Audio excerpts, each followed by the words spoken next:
Unity is strength. Make we reason. Make we talk. If we see corruption in any shape or form, we're going to highlight it. Make we talk. Jeffrey Tavares represents yard and broad and the entire diaspora. As long as it affects the life of our nation, uncover the truth, make we reason, make we talk. And we don't care about no vumva viva va, no upper echelon, nobody is not above the law. As long as it now help Jamaica, make we talk. Make we talk. Unity is strength. Make we reason. Make we talk. If we see corruption in any shape or form, we're going to highlight it. Make we talk. Jeffrey Tavares represents yard and broad and the entire diaspora. As long as it affects the life of our nation, uncover the truth, make we reason, make we talk. And we don't care about no vumva viva va, no upper echelon, nobody is not above the law. As long as it now help Jamaica, make we talk. Make we talk. Unity is strength. Make we reason. Make we talk. If we see corruption in any shape or form, we're going to highlight it. Make we talk. Jeffrey Tavares represents yard and broad and the entire diaspora. As long as it affects the life of our nation, uncover the truth, make we reason, make we talk. And we don't care about no vumva viva va, no upper echelon, nobody is not above the law. As long as it now help Jamaica, make we talk. Make we talk. Unity is strength. Make we reason. Make we talk. If we see corruption in any shape or form, we're going to highlight it. Make we talk. Jeffrey Tavares represents yard and broad and the entire diaspora. As long as it affects the life of our nation, uncover the truth, make we reason, make we talk. And we don't care about no vumva viva va, no upper echelon, nobody is not above the law. As long as it now help Jamaica, make we talk. Make we talk. Unity is strength. Make we reason. Make we talk. If we see corruption in any shape or form, we're going to highlight it. Make we talk. Jeffrey Tavares represents yard and broad and the entire diaspora. As long as it affects the life of our nation, uncover the truth, make we reason, make we talk. And we don't care about no vumva viva va, no upper echelon, nobody is not above the law. As long as it now help Jamaica, make we talk. Make we talk. Unity is strength. Make we reason. Make we talk. If we see corruption in any shape or form, we're going to highlight it. Make we talk. Jeffrey Tavares represents yard and broad and the entire diaspora. As long as it affects the life of our nation, uncover the truth, make we reason, make we talk. And we don't care about no vumva viva va, no upper echelon, nobody is not above the law. As long as it now help Jamaica, make we talk. Make we talk. Unity is strength. Make we reason. Make we talk. If we see corruption in any shape or form, we're going to highlight it. Make we talk. Jeffrey Tavares represents yard and broad and the entire diaspora. As long as it affects the life of our nation, uncover the truth, make we reason, make we talk. And we don't care about no vumva viva va, no upper echelon, nobody is not above the law. As long as it now help Jamaica, make we talk. Make we talk. Unity is strength. Make we reason. Make we talk. If we see corruption in any shape or form, we're going to highlight it. Make we talk. Jeffrey Tavares Morris represent yard and broad and the entire diaspora.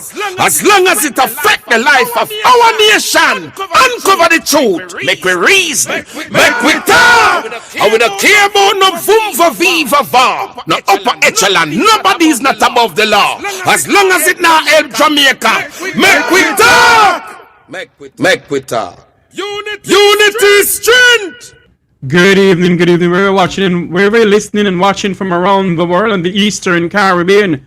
Welcome to Mek Wi Talk. Good evening and welcome to the Mek Wi Talk program, where we discuss the issues affecting Jamaicans at home and across the Jamaican diaspora. I'm your host, Jeffrey Tavares, and tonight we have three major topics that we need to discuss as facing our country. The ongoing school bus scandal is rocking Jamaica. Controversy surrounding the Cuban nurses and doctors being sent back home, and the painful memory of Finsac. We're also going to have tonight former Jamaican High Commissioner to London, Assamba. She will be coming on tonight in a different capacity. Many of you may not know that Ambassador Assamba have always been in the comedy area, the comedy session of a part of her life. And she's a well-known stateswoman of all time, one of Jamaica's best stateswomen of all times. And believe you me, tonight she will be coming on the Mek Wi Talk program, not to discuss politics, but to discuss something that will make you laugh. Because we're going through some rough times right here in Jamaica and around the Jamaican diaspora. And to spice up the Mek Wi Talk program, we decided to do it a different way. So tonight we're going to speak about politics, Jamaica's school bus scandal is rocking Jamaica, the Cuban and doctors that is leaving Jamaica, Finsac, and also we're going to speak about what the Auditor General has uncovered in the Ministry of Education across several government entities. We're going to speak about that too.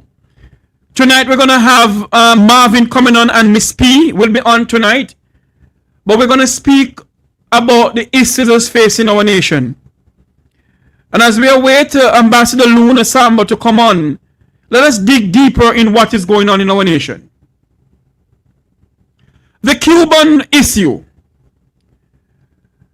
And I would love to know, successive government over the years, are they aware of what was going on with the Cubans being paid in our country, Jamaica? And they said nothing about it until the country up north decide to say enough of this.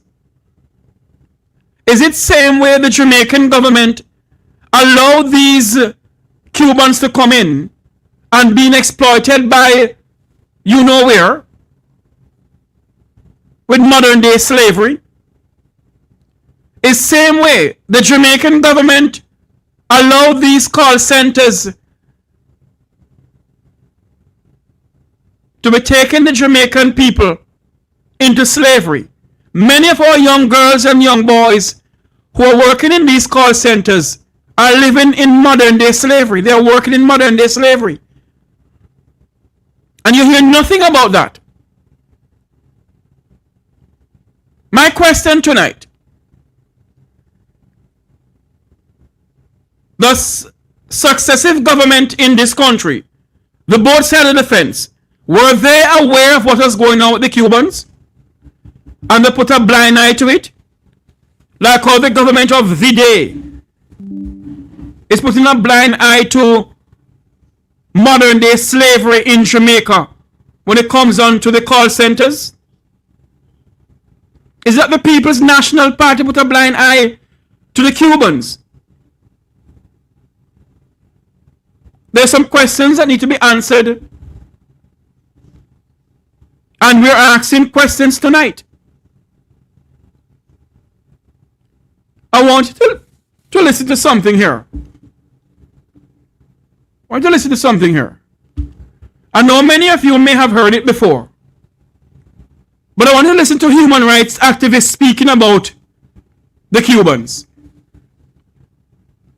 But the government of Jamaica has now issued multiple statements explaining why this program with Cuba has ended, citing concerns about the terms of the arrangement, including how the Cuban government structured the payment and deployment of its own medical personnel. Now, this program has been in place for more than 50 years, and 277 specialists are now being called back to Cuba. So is the real question then no longer whether the program should continue, because it's not going to, but what happens to the doctors now who are being recalled? This is a good question, because the problem has different aspects which need to be considered. You mentioned something which is very important. This deal, an agreement between Jamaica and Cuba, it is since 50 years. So it's not something which is new and something which has not been experienced through the years. I share the fact that all rules and regulations should be respected, that there must be a formal protocol. But why for 50 years nobody has been raising this issue, and then suddenly in the space of a few days we have almost 300 nurses and doctors leaving Jamaica. It is something which is surprising, because I think 50 years of relationship should have ensured that the two countries, Cuba and Jamaica,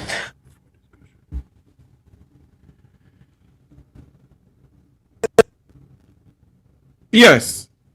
But for 50 years, the Jamaican government has signed up a deal with the Cubans. For 50 glorious years. And within the space of those 50 years, we haven't heard anything like this before. So we must ask the question, is it that the Jamaican government is allowing modern day slavery in Jamaica with the Cubans and also with their own citizens?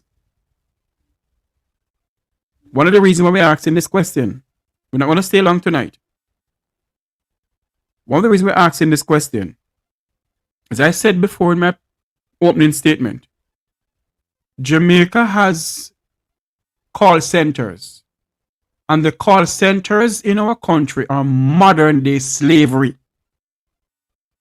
And why nothing has been said about those call centers, many of the government ministers in the Parliament of Jamaica have shares in those call centers. So we don't hear nothing about it. And you'll never hear nothing about it. After 50 years, don't you find it very amusing or very funny that now this issue is coming up? After 50 years.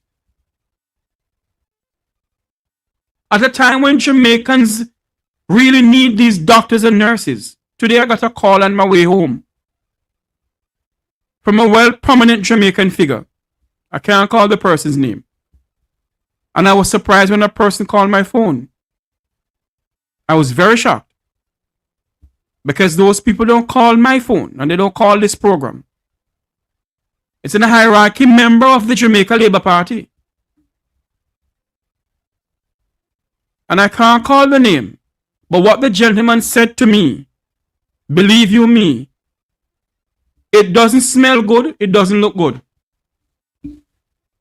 It does not smell good and it doesn't look good. There are some issues that is facing our nation, And if we don't take it up in hand, God help us. Now all these doctors and nurses leaving. All these doctors and nurses leaving.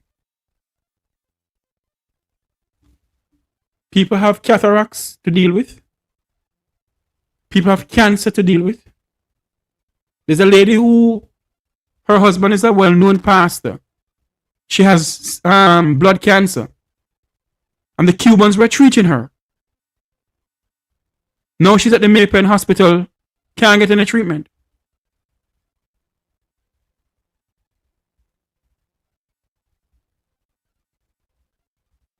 The government of Jamaica hasn't told the people of this country what really happened. Let's just do what Dr. Tufton have to say.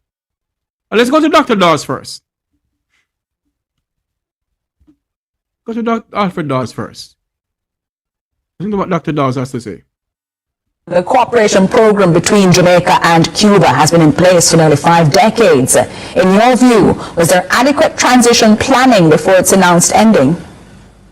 No, I don't think so. But I think what they expected was that there would have been enough time from the announcement to the end of the contract for them to put things in place. What I didn't expect was that after they had publicly announced that they were inducing the collaborators to stay, to leave the program, defect from the program and stay in Jamaica, that the Cuban government would react by pulling everyone no. And I think that's what basically happened.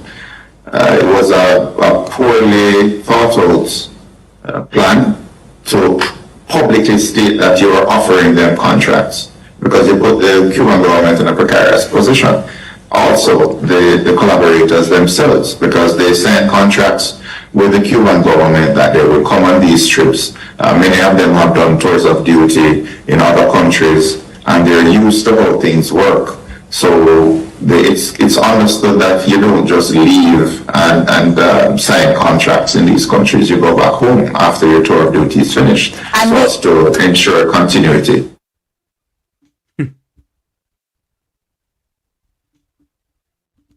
You heard what Dr. Dawes said? I believe that there is something more to this Cuban issue than what we are hearing. And I think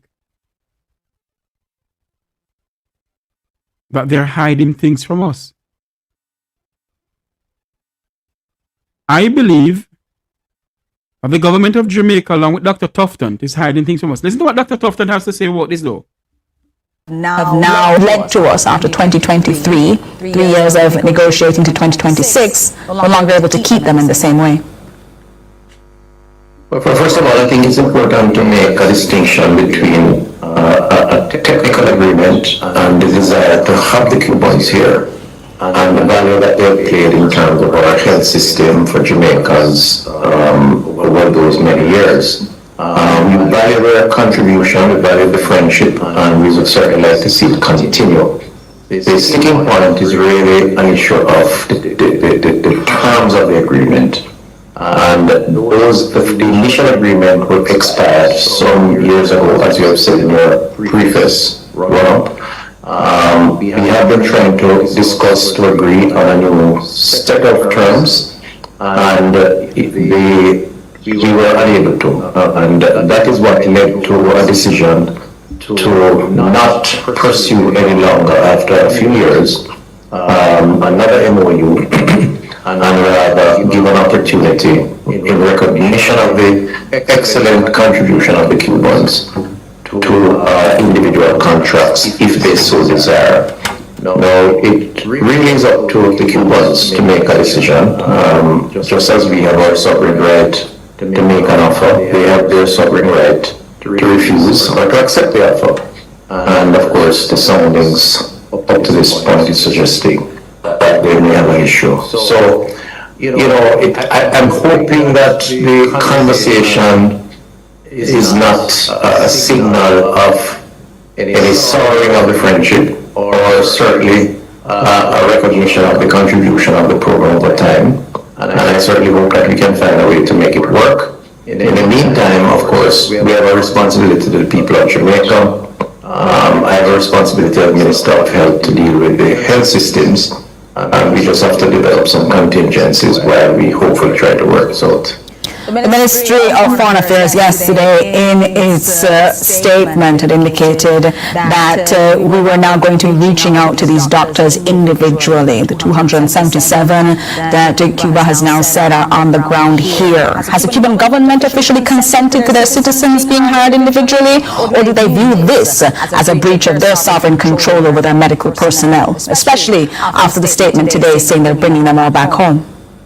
But clearly, the statement is self-evident that there is disapproval of the approach that we have pursued or have been intending to pursue. And again, that's their right. I mean, it's the right of the government to determine. It's the right of the Cubans who are here to determine. So, this is not about forcing anyone to do anything. It really is an attempt at trying to find accommodation.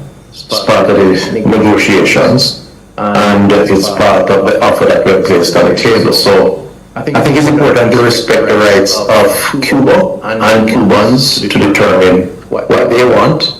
And I hope that, if what they want is returned, and if the Cubans here want to go back, we should allow them free, safe, and comfortable passage while we try to work out the challenges that we face. We heard as well from the Minister of Foreign Affairs today that there was no pressure from the U.S. On this. However, Cuba in its statement says that that's not accurate, and the 2025 U.S. Trafficking in Persons report for Jamaica explicitly listed hiring Cuban workers directly as something that they called a prioritized recommendation to avoid a Tier 2 downgrade. Is it then appropriate for us to say that there was no influence, because remarkably we were doing yesterday exactly what it is that the U.S. said we were supposed to do in order to not be downgraded and have visa restrictions and the like?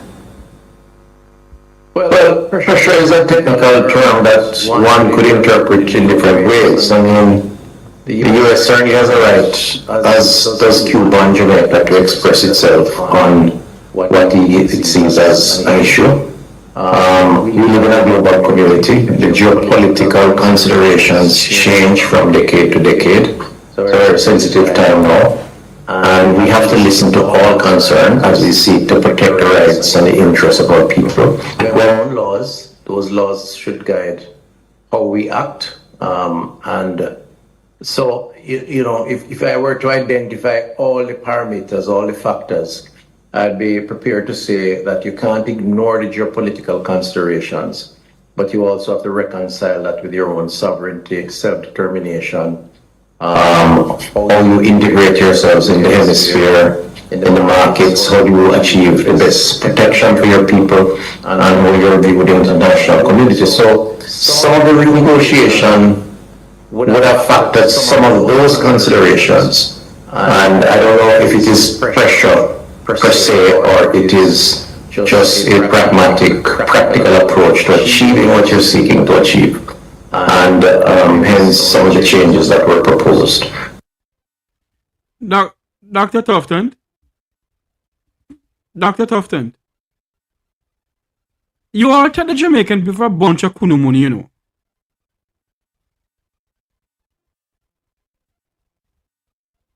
You all take the Jamaican people for a bunch of kunumunu. You have not told, neither you nor Camilla Johnson Smith have not explained to the Jamaican people how are they going to manage with those who are being treated by the Cuban specialists for cancer, glaucoma, cataract, and those things.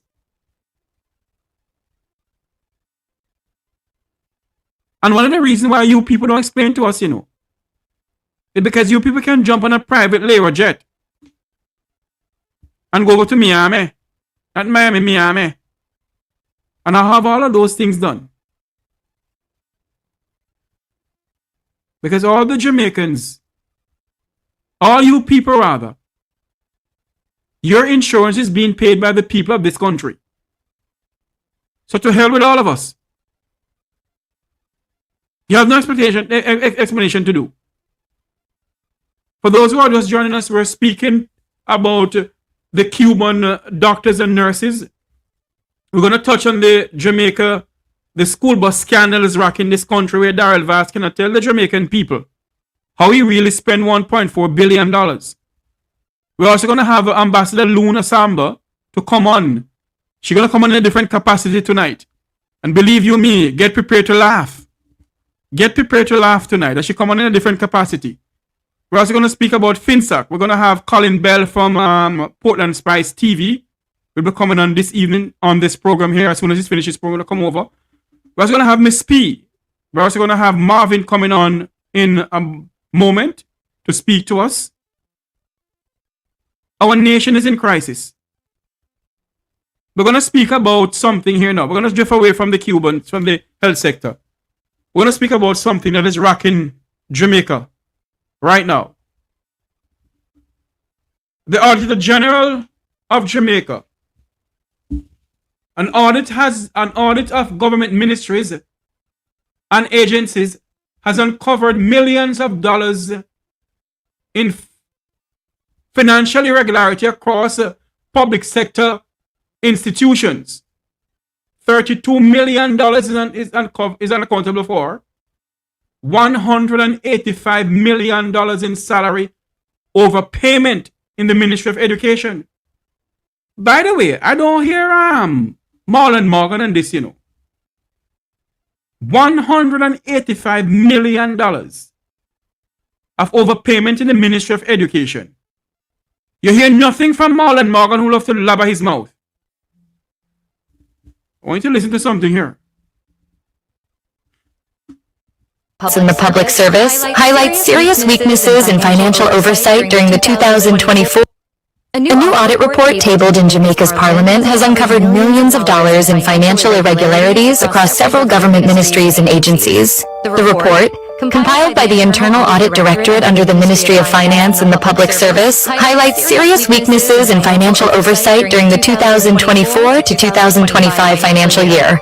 One of the most concerning findings involved the Ministry of Education, Youth, Skills and Information, where auditors discovered more than $185 million in salary overpayments linked to payroll and administrative errors. In addition, about $23 million in funds could not be properly accounted for, while over $21 million in payments were processed without proper supporting documents.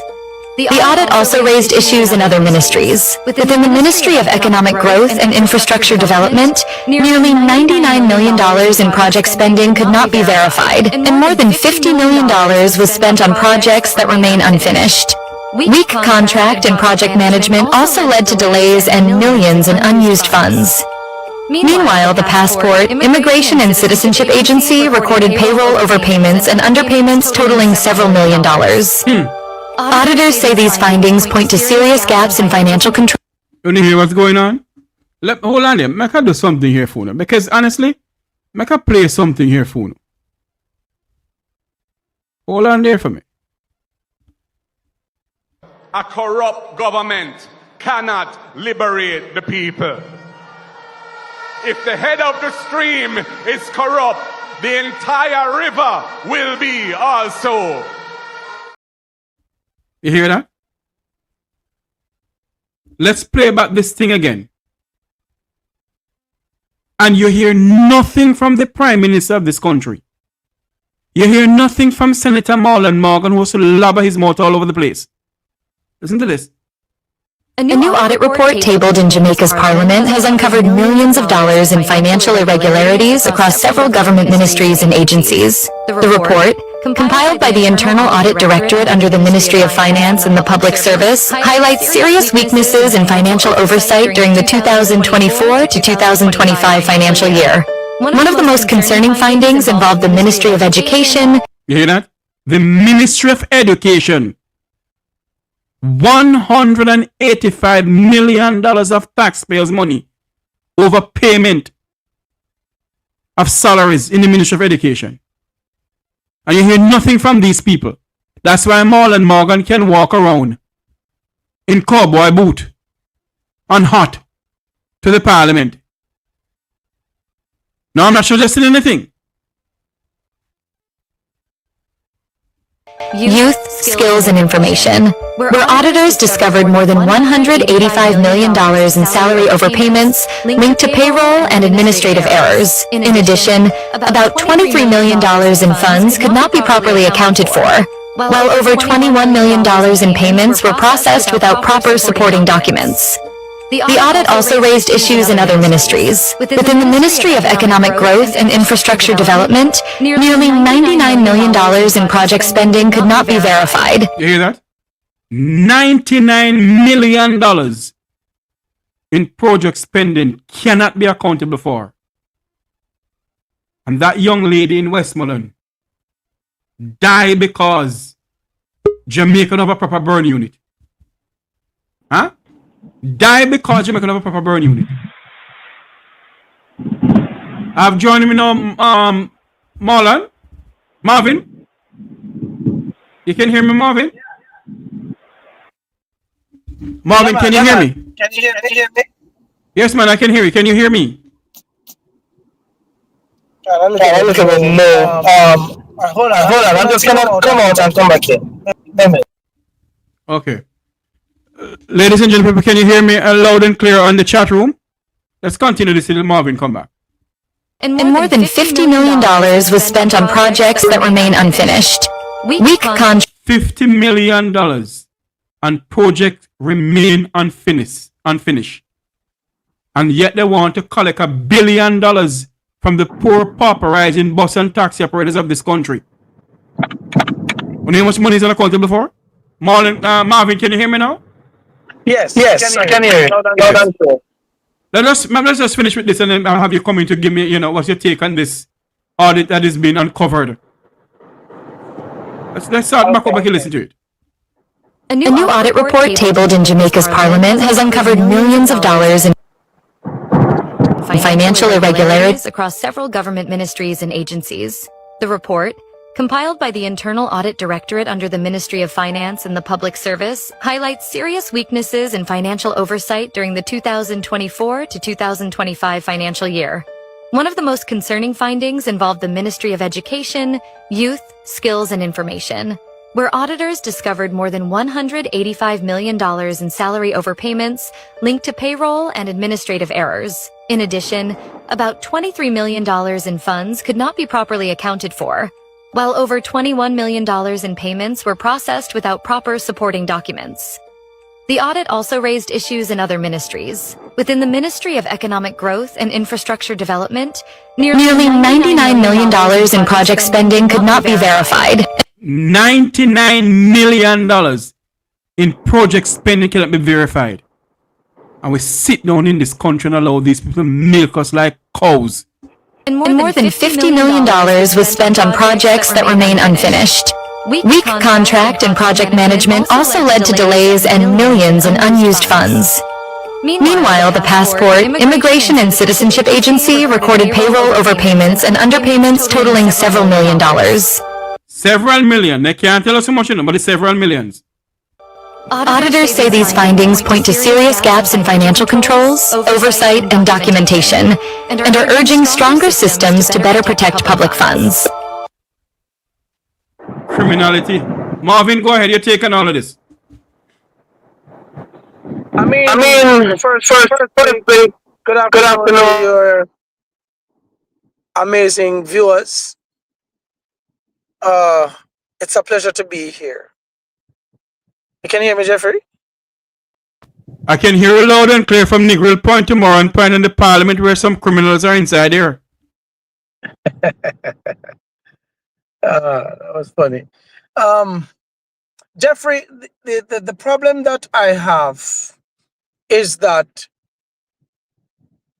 this is not the first we're hearing of government officials pilfering money, embezzling money, stealing money, whichever one of the terminologies fit them.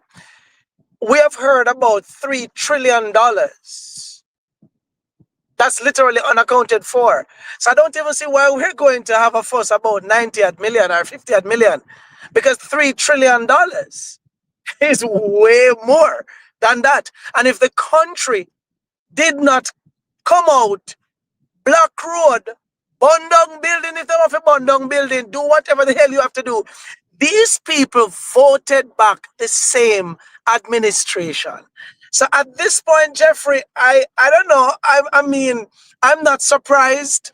I will never be surprised, because we have a prime minister who took out a gag order, a gag flipping order, that the 12 criminals founded by the Integrity Commission people, are still in the parliament. I said it on your last program, Jeffrey, that the entire country should have known about the 12 persons who are actually being investigated for illicit enrichment. The Prime Minister of the country put a gag order that we, the citizens, should not know who they are.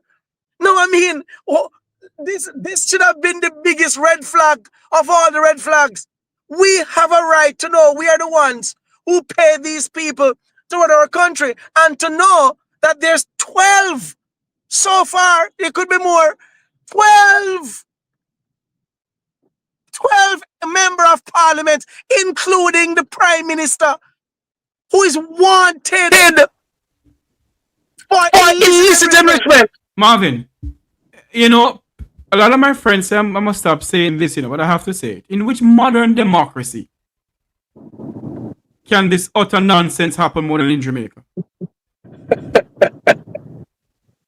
In which modern democracy can you hear of a $1.4 billion school bus scandal and that person still sits in the parliament? In which modern democracy can you hear that the former Speaker of the House, a common criminal, has been charged in this country and she's still making laws for the people of this country? A common criminal sits in the parliament of this country. Huh? Yeah. In which modern democracy can these nonsense happen? Jeffrey. I don't know why am I doing that? I keep hearing that myself. Yeah. Oh, it's better now. I think. Oh, now I understand what's happening. I can hear myself clearly now. Now, Jeffrey. The Prime Minister went to Trelawney, where Marissa, that you're just speaking of, the former Speaker of the House, Marissa Darylin Filbert. He went to Trelawney just before the elections last year. And the man came back and told the Jamaican people on air that by popular demand, meaning the constituents for her constituency, they wanted her, the Prime Minister, come and say, listen to me, I know that she's a criminal. This is what he's saying. He didn't say this. This is me pretty much creating my own, scenario. This is what the Prime Minister of Jamaica is telling us. I know she's a criminal. I know that she was found guilty by the Integrity Commission for illicit enrichment. I know this. I know that she dumped her garbage on the roadside and she was written up by the police. And I know that Paula Llewellyn, who was the former DPP, actually said no charge must come to this woman. I know she's a criminal. I know she's not good for the public, but by popular demand, she will be the member of parliament candidate. She will be the candidate for that area. And guess what? It's not even what Andrew said, The people voted her. It is true. He was correct. That the demand was popular. You know something, Marvin? I must concur with the opposition spokesperson on transport, Michael Phillips, on this program with you and I, with him. And he said that the people have normalized corruption in this country. The Jamaican people love people who are corrupt. The Jamaican people love criminals making laws for them. But not laws to suit them, the Jamaican people, but laws to suit those who are in the parliament of this country. Jamaica is at a crossroad. With all what is going on in this country. Go ahead, Marvin.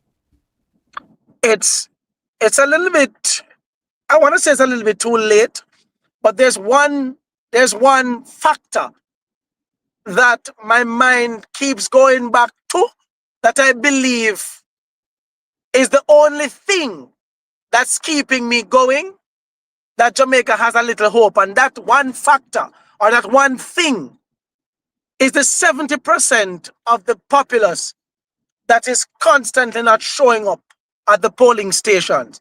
So there's 70% of the country that wants a change. And that is the only reason why I think I am going to be running in the next election. Independent. I'm currently interviewing people that I believe, are going to be suitable for the country.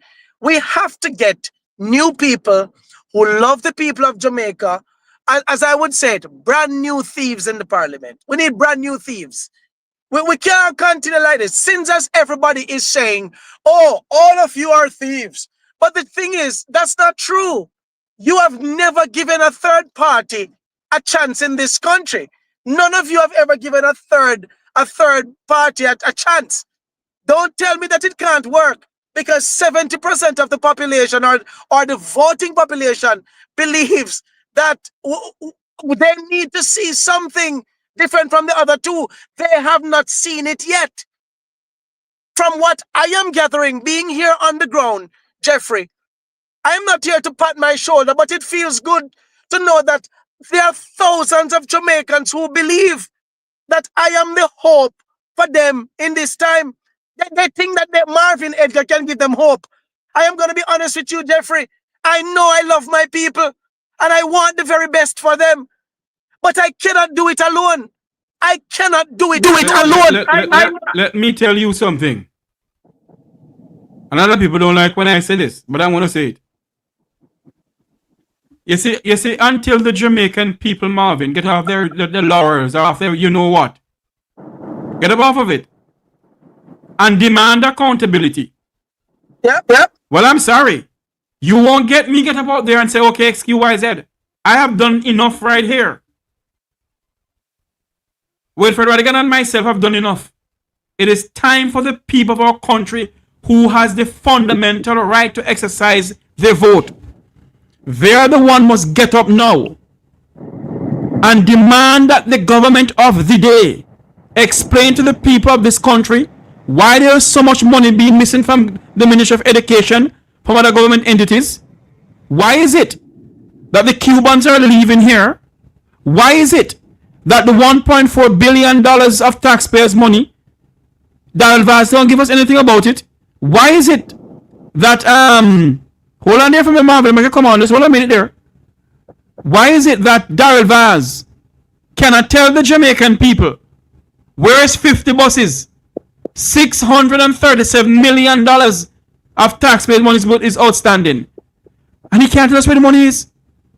The Jamaican people, the change that they seek, Marvin, come from the people of our country. The change that they seek in Jamaica will never come from the People's National Party or the Jamaica Labour Party. It has to come from them. They must demand the change.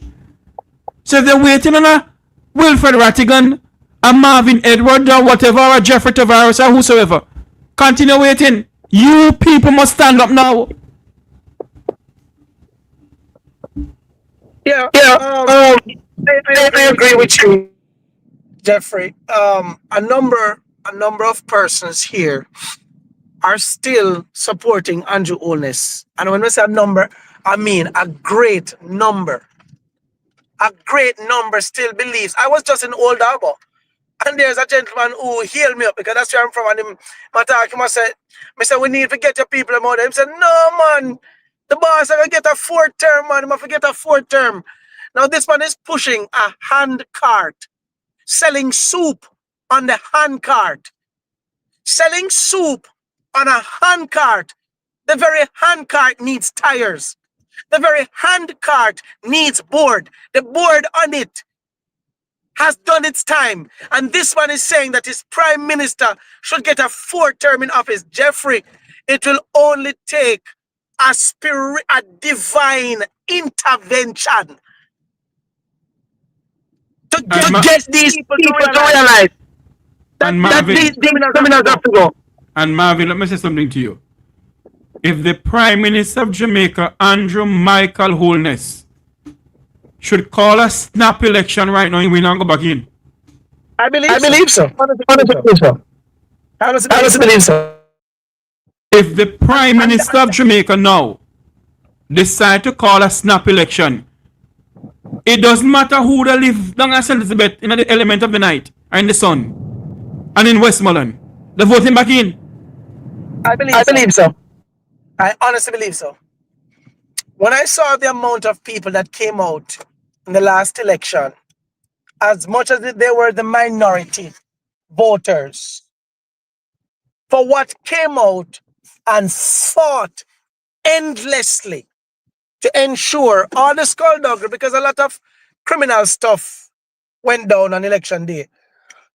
And I am not surprised that it happened, because the Israelites are here literally manning or running or operating our electoral office. The flipping Israelites. The Israelites, Israel, the government of Jamaica has given a contract to an Israeli company to actually manage our electoral office, the technological aspects of our electoral office.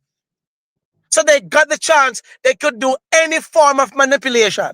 And if anybody know anything about Israel, let me tell you, man, they are one of the worst, and that is my opinion. And I will not apologize for that. And they're there. As a matter of fact, he's so in love with Israel that this man now has gone down to Israel to bring 21 doctors and nurses and still have them here in Jamaica. Right? But you can get rid of our brothers and sisters. Let me say this for the record. The Cuban program needed to have ended. It needed to have ended. Why you say that? Sorry? Why did you say that? The Marvin, we're losing you. I think we have a phone call that came in.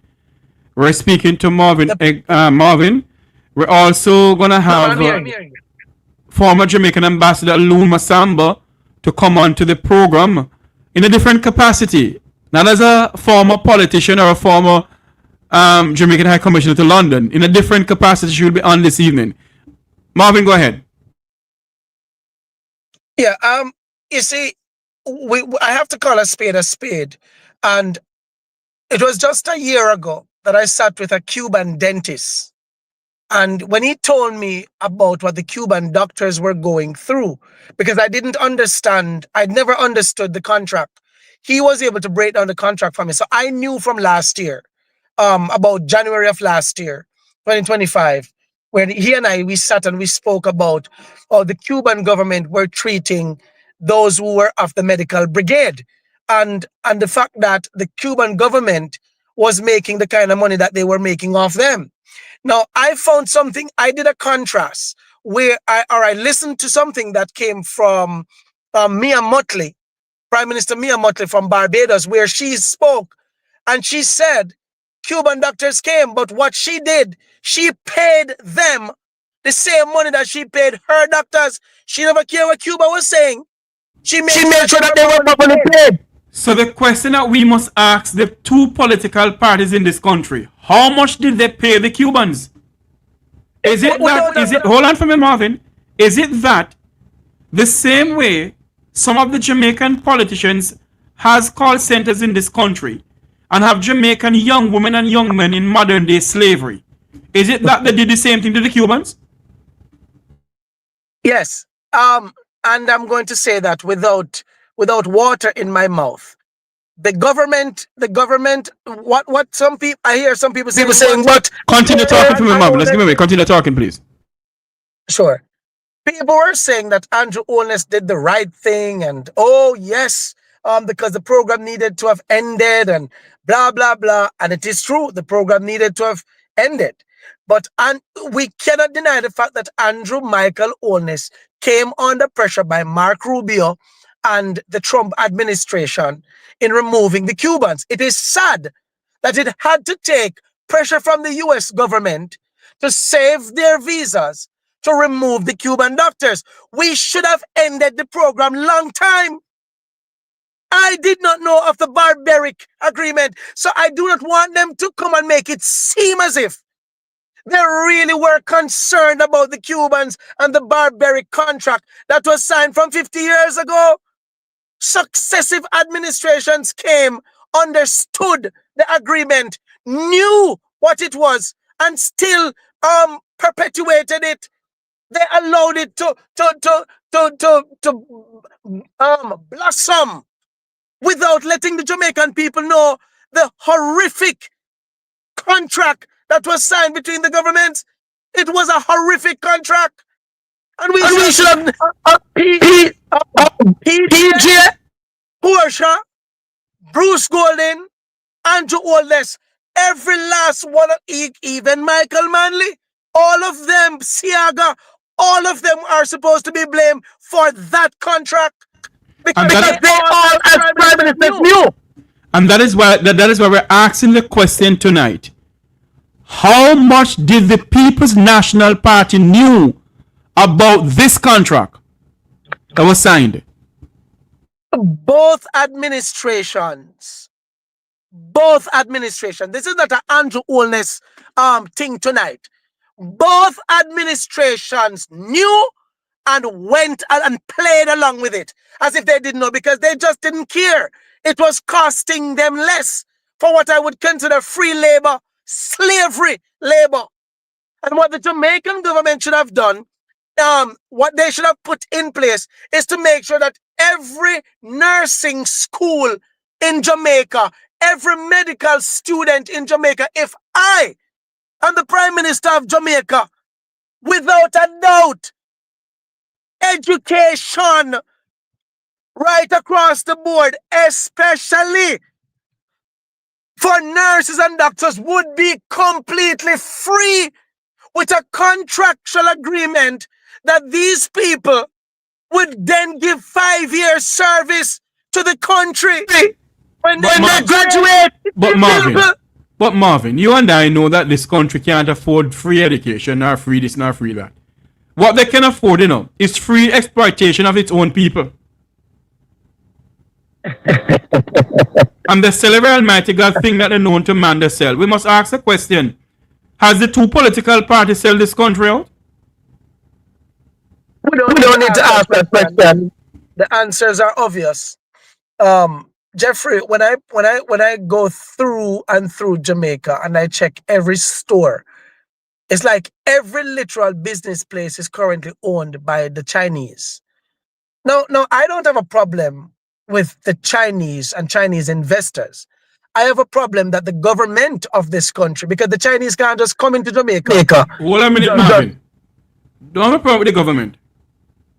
Because if you and I decide to open a wholesale next to Mr. Chin, the Jamaican people go to Mr. Chin and leave us alone and come trust me. But they can't trust Mr. Chin. So don't blame the government, blame the people of the country. But Jeffrey, I'm going to say this to you. I understand that argument and I see where you're coming from, but you must understand the Chinese pretty much owns the port of entry. Them own the port. And the Chinese people, own entire Jamaica. Yes, and they are manufacturing giant. These people, they manufacture the product, them send it to the port on their ship to this port where they own. And the government of Jamaica allow the products to come here tax-free. So these people can always mark up or mark down their products. Me as a Jamaican businessman, I have to buy it from the Chinese who put film tax on it, send it on the Chinese ship, who come to the Chinese port and put PMI. So when me open a supermarket beside the Chinese man, I will have to do my markup. I cannot compete with the Chinese. That should have never happened. That should have never happened. If anybody should have had a waiver, a tax waiver, it should have been a citizen of this country, a Jamaican citizen. Yeah, but these people not only do their stuff, come here tax-free, but they also get 5 years tax waiver, business waiver, however them call it. So you are everything coming. You cannot compete with that. So for the next 5 years, these people are always going to dominate. They're always going to overpower the little businessman.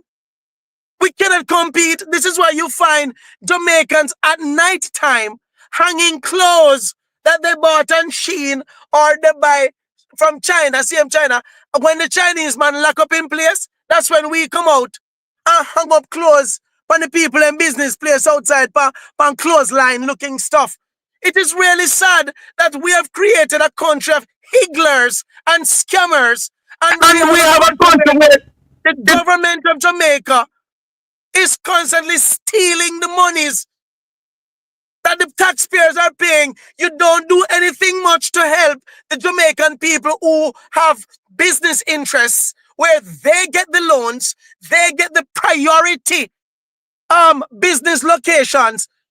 A China can come tomorrow, and if him say want where the clock in halfway tree is, they will move the friggin' clock. They will move the clock for him. Me not ask Christ. A black man cannot get it. A Jamaican cannot get it. A Chinese will come to Jamaica and get free land. Free acres of free land. And you have 800,000 squatters in Jamaica. 800,000 squatters. Let me say this to you. Let us do something here. Just a minute, Marvin. Because something coming into me right now. Let us do this here. This is Mek Wi Talk breaking news. And I see my news coming in. Audit flag possibility fraud at the Jamaica Agricultural Society. Where is Minister Floyd Green Barber Green? $1.45 million in fraud. Where is Barber Green? The auditor has flagged the possibility of fraud at the Jamaica Agricultural Society. JAS. This was tabled in the House of Representatives on Thursday. But everywhere you turn, there's so much fraud going on in this country. Jeffrey, what the dickens is going on, Marvin? Jeffrey, I am on the go. And I'm telling you that the people are comfortable with what's happening. The people are ready to give Andrew Holness and his criminal administration a 4th term. And I'm not going to say that Mark Golding and the People's National Party deserve to be in Parliament.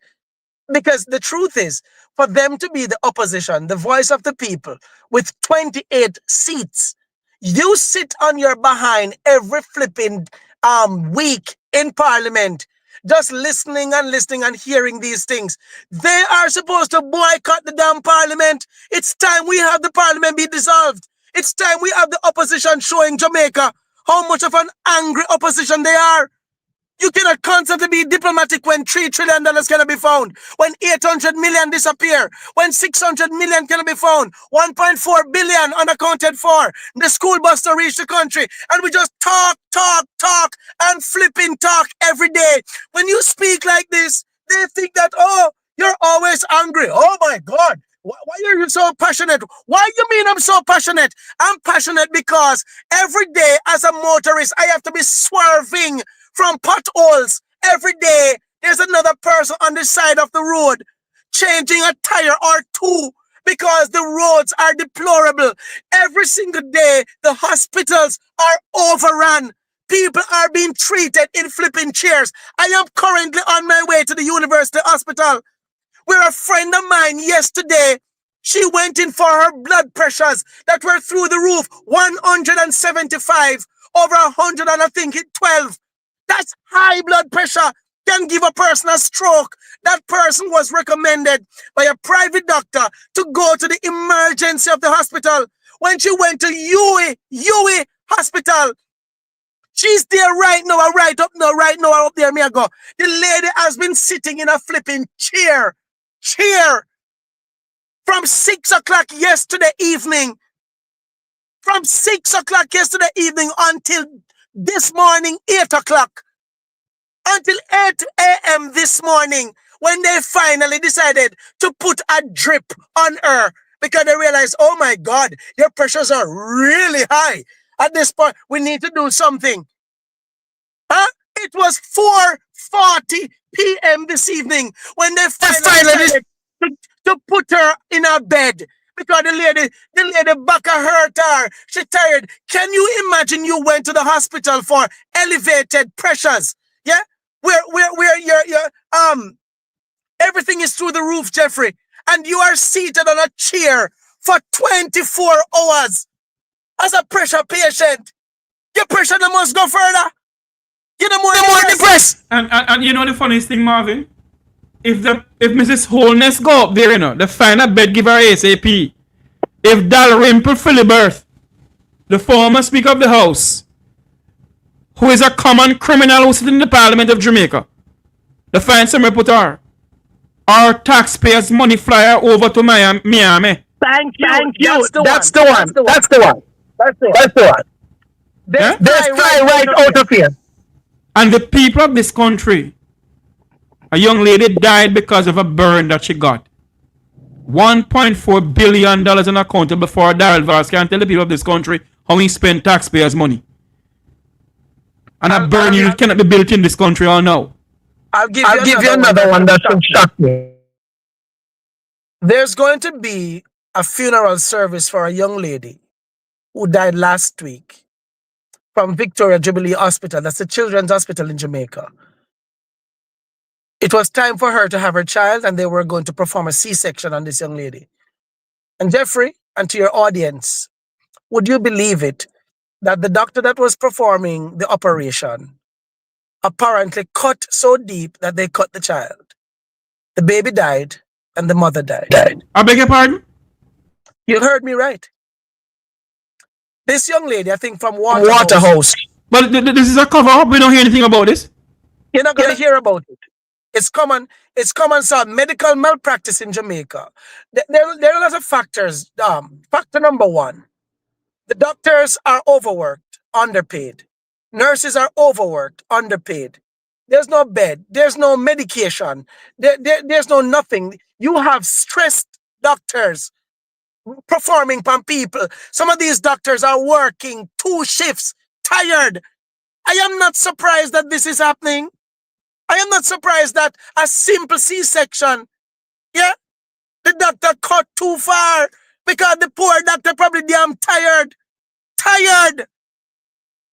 It is sad that no Jamaicans have to be burying their loved ones. You go to the doctor for a simple procedure and you wind up dead. A simple procedure and you wind up dead.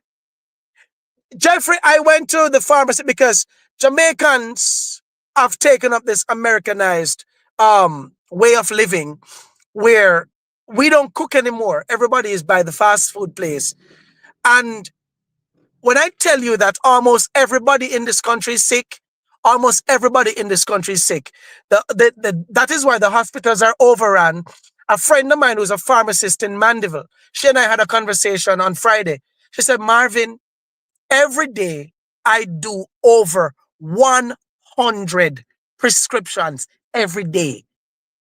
She said that it is so bad that for some of the prescriptions, the doctors are now putting 8 and 9 months refill on it. 8 and 9 months. 8 and 9 months refill because the doctor them just don't want them come back. The Jamaican population, when we tell us the people are no longer eating healthy. Them not eat healthy, everybody. Fast food chains are opening up even in a country.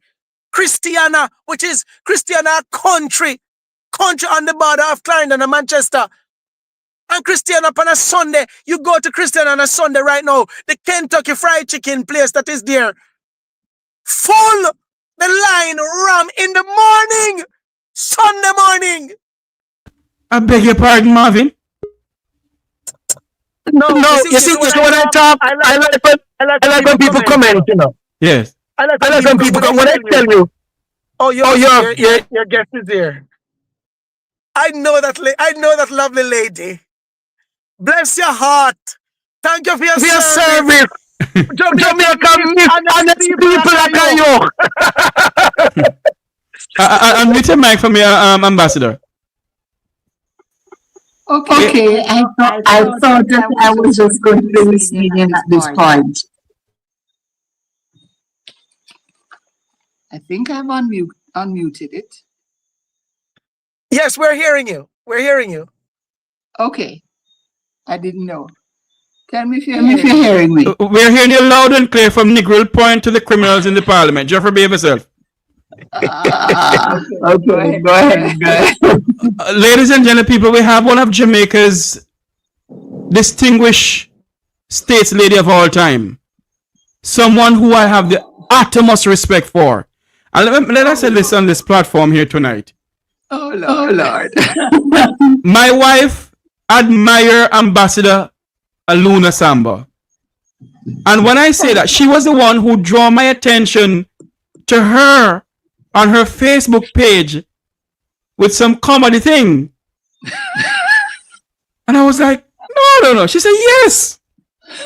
So then and there, I started reading it. Believe you me, Marvin, you need to go over there. It is hilarious. When we finish talking politics tonight, we're going to talk to Ambassador Luna Samba. She's going to give us some comedy. That she, I tell you something, you know, there is a picture that she showed me some time ago. I was searching for the picture a while ago. Wherein she was wearing a red dress. I think she and Oliver Sandwich, I think. A red dress with a ponytail, I think. I tell you what it is. I used to participate in, I'm hearing myself. I used to participate in a program called Powerful Women Perform for Charity. And I did a lot of things. In fact, the first time that I ever did any kind of stand-up outside of being with friends and so on, and did it on stage, was with Powerful Women Perform for Charity. And I must say I didn't really like it. But 1 year, two things with that. And your listeners who and viewers who probably know how to save things and look them up and so on will probably remember that 2 years straight I went on stage in a tutu, if you can imagine. 3 of us in a tutu. We call it Duck Pond instead of Swan Lake. And we were all large ladies, to tell you the truth. And we were in this pink tutu and we danced. Of course, it was comedy. And I did it 2 times and it was such great fun. And then 1 year we did a recreation of a play that was that was on stage a long time ago called Children. And that was also very funny because Oliver Samuels was part of the cast and we also had a great time. So the thing is that, you know, Jeffrey, you asked me about doing comedy for you on your show. And when you asked me, I said, boy, I had to be in the frame of mind to be able to do that. Because the thing is, I can do the jokes and put them on Facebook. And just to say this, I know that there are thousands of people. First of all, there are 20,000 persons on my page. But there are thousands of people who read my jokes. And I sometimes go out, not just in Jamaica, and people says, oh, I read your jokes. I look forward to it at the end of the day. I kind of just started doing that, you know, to kind of ease the tension at the end of the day before I went to bed. And I would do probably 3 jokes or so on. And I didn't realize that I was developing a following like you, Jeffrey. Yes. And many other people. So when Lent started this year, I said I was going to not do any jokes for Lent, and I was amazed at the response I get. So I said, okay, I will try and keep them clean since it's Lent. You know, I know that I sometimes skate a little thinly on the side of what people would kind of frown on. So I've been trying my best to not do that this time. But, you know, I had a lot of the jokes that I tell when I am telling a joke rather than writing it has to do with my own experience. And I think that there is some authenticity of sharing my experience and the comedy that comes out of just ordinary living. For example, I have a lot of jokes about my experience with the police, you know, and I could tell you a couple of them. I'm going to try not to get the police back up against me so that when they see me again and stop me, they don't give me a ticket. But for a long time, even before I went into the politics, I always had a driver. And many times the police would stop us, and then if they see that I am the person, they would say, okay, Mr. Assamba, we tell you that you're not to make them people that drive you too fast. There was one day when I was going out with 3 friends, and the police stopped us on the way going and on the way coming back. And they said, Mr. Assamba, we not tell you said that you not to make the people that drive you too fast. And gave the driver, who was a good friend of mine, because the 3 of us were going out, a strong lecture about making sure that she doesn't drive too fast and therefore get me in trouble. But probably the best story I have about that is when I was out of politics and I was driving my mother. I didn't get my own driver again at that point. And it was the weekend, and I was driving my mother down to my aunt who lives in the battle site outside of Utrecht. And let me tell you, they had just resurfaced the road. And I was in a car that I had only just bought that week. And I drove. And then I see the police ahead of me. And I put my foot down on the brakes. And when I did that, and I look at the speedometer, I was doing 120 kilometers per hour. That is after I put my foot on the brakes, you know. So the police didn't have to stop me. I just stopped. And the police come and say, Mr. Assamba, you get a little blind if you drive the car and you hear speeding. I said, officer, make I tell you the truth. Look how the road nice. And you see this car? It's the first time you're driving it. Look here, it don't even have 500 kilometers on the speedometer. And he actually looked to see for himself that it was under the 500 kilometers. And he proceeded now to give me a lecture about speeding. That time my mother, she on the other side of the front seat. Here my mother, she know. But officer, I never feel like she was going so fast, you know. Hear me, mommy, shut your mouth and make me an officer talk. Thereafter, my mother's position was this. Whenever we're going anywhere, she don't have anything to say. I'm out zip. So all the time after that, when I'm driving, I'm very careful that I don't drive myself fast because I don't want to get in any problem with the officers. But I have a whole string of stories like that. But you know, one of the things about my telling jokes is really like a story. You see how long I take to get to that point? But it's a story. We have in our family like so many people who went to England in the 1950s, you know, in the Windrush. When I was the High Commissioner in London, I could read the signs that the way how Britain was going, they were going to start, said they are sending home people.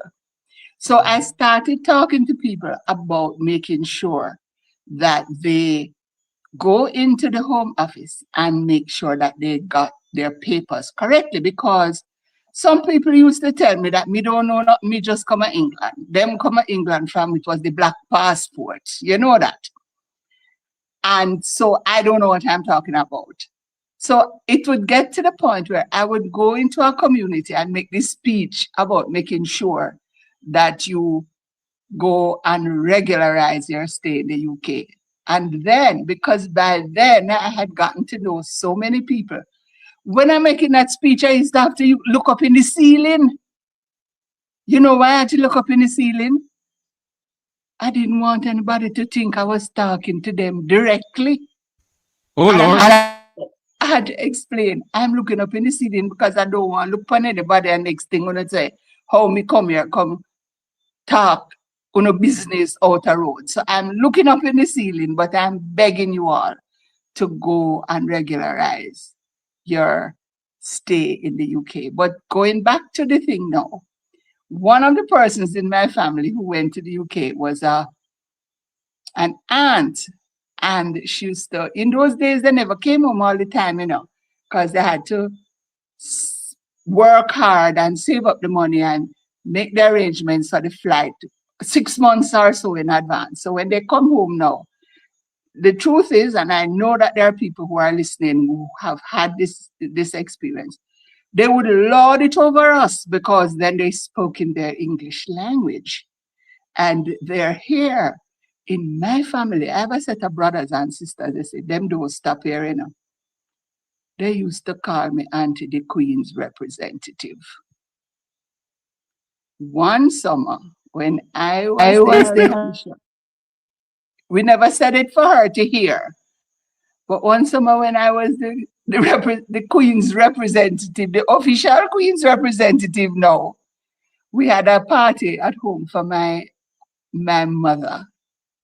And my aunties were sitting with my mother, and my brother Charles saw me coming up towards them and said, listen, you all straight up yourself now, because see the official Queen's representative coming here.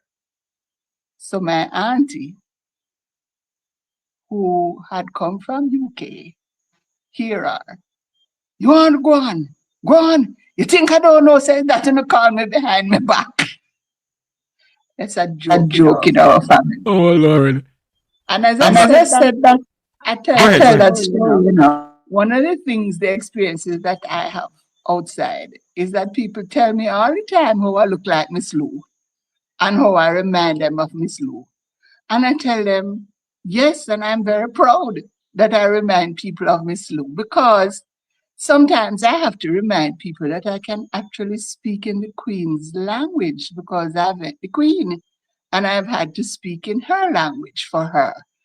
But I don't mind being told that I remind people of Miss Lou and that I look like Miss Lou. Granted, Miss Lou and I don't have the same color, but color don't mean anything in this country sometimes, and I'm very pleased at that. So yes.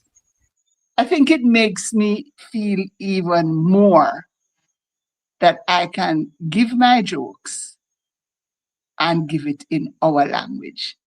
But, I've had so many experiences. Look here now, Jeffrey. We can't just talk, you know that. I know. If you stop me, just go on talk. Hold on a minute before we go any further then. We're speaking to former Jamaican High Commissioner to London, Ambassador Assamba. I know she's a former politician and a former High Commissioner, but I didn't know that she has a comedy side of her until one night my wife drew my attention to it. But I want Ambassador to watch this video here. 2 videos I want her to watch. They said that they remind her, she reminds them of Miss Lou. I want Ambassador to listen to this video here with Miss Lou. Sun a shine, but things not bright. Do a pot a boil, bickle not enough. River flood and rain a fall. Rain a fall, but dirty tough. Nowadays the time so hard, when you ask Maddie how them do, them afraid you take it, tell them back, so them no answer you. No care how much we da work for hard times, still in our shot. We da fight, our time a beat we. They might raise we wages, but £1 gone and pound we pay, and we no feel no merriment. For £10 gone and pound we food and £10 pound we rent. Saltfish gone up, mackerel gone up, beef and pork gone up same way. And when rice and butter ready, them just go up a holiday. Cloth, boot, pin and needle gone up. Ice bread taxes, water rate, kerosene, oil, gasoline gone up. And the pound devaluate. The price of bread gone up so high that we have to agree to cut we hype and bread and all turn dumpling refugee. And all them maga smaddy, whether go on like fatty sin, all them they whether fast with me, I left them to dumpling. Sun a shine and pot a boil, but things not bright. Bickle not enough. River flood, rain a fall, but water scarce and dirty tough. Indeed, that's Louise Bennett Coverley, one of Jamaica's icon. Master, I want you to comment on that because you were there in the back in the days. Go ahead for me. What I want to say is if you listen to Miss Lou, you have to ask yourself, what has changed? Nothing. What has changed? And she was speaking in the 1950s. That, because remember when she talked about pound, you know? So nothing has changed. The more things change is the more they remain the same. That is something that I grew up learning. But, you know, speaking about Miss Lou, I was watching our former poet laureate, Goodison, Lorna Goodison, on profile, and she spoke about getting her voice from hearing Miss Lou speak. And I know that Amina Blackwood Meeks speaks about listening to the radio and thinking that everybody sounded like Miss Lou, because that is what she listened to, Miss Lou and Mass Ran.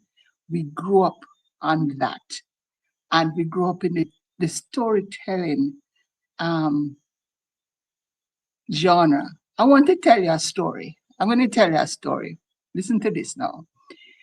Before I became Member of Parliament for Southeast St. Anne, Seymour Mullins drew a map of the constituency for me with the roads. Said Seymour Mullins was the former MP. They used to call him what? Freddie Mullins or Friday Mullins? Foggy. Yes. Foggy Mullins, yes. And he said to me, this is before I was even introduced to the constituency, but because they had been talking to me and Seymour was encouraging me to take over from him, he drew the map and he said, Alun, just get in the car and drive when you have the time on the weekend. So I did. Well, my mother's position was, when she heard I was going to do this and going to politics, my mother said, all she wants is a crepe sole shoes and a pair of jeans because she ready. So being ready, my sister Maria would drive and we would go all around the constituency. One particular Saturday, which was in February, early February, or was it late January, we drive out into this area up in a place called New Hall. And as usual, if we have space in the car, we give somebody a ride, you know, and we're talking and so on. So this gentleman in the car says to me, no, he doesn't say it to the driver because it's me I'm talking to. Hear the man. You see all you, ma'am, you would have like sport down a Bob Marley Saturday night. And I said, hold on, the ambassador. Repeat what he said.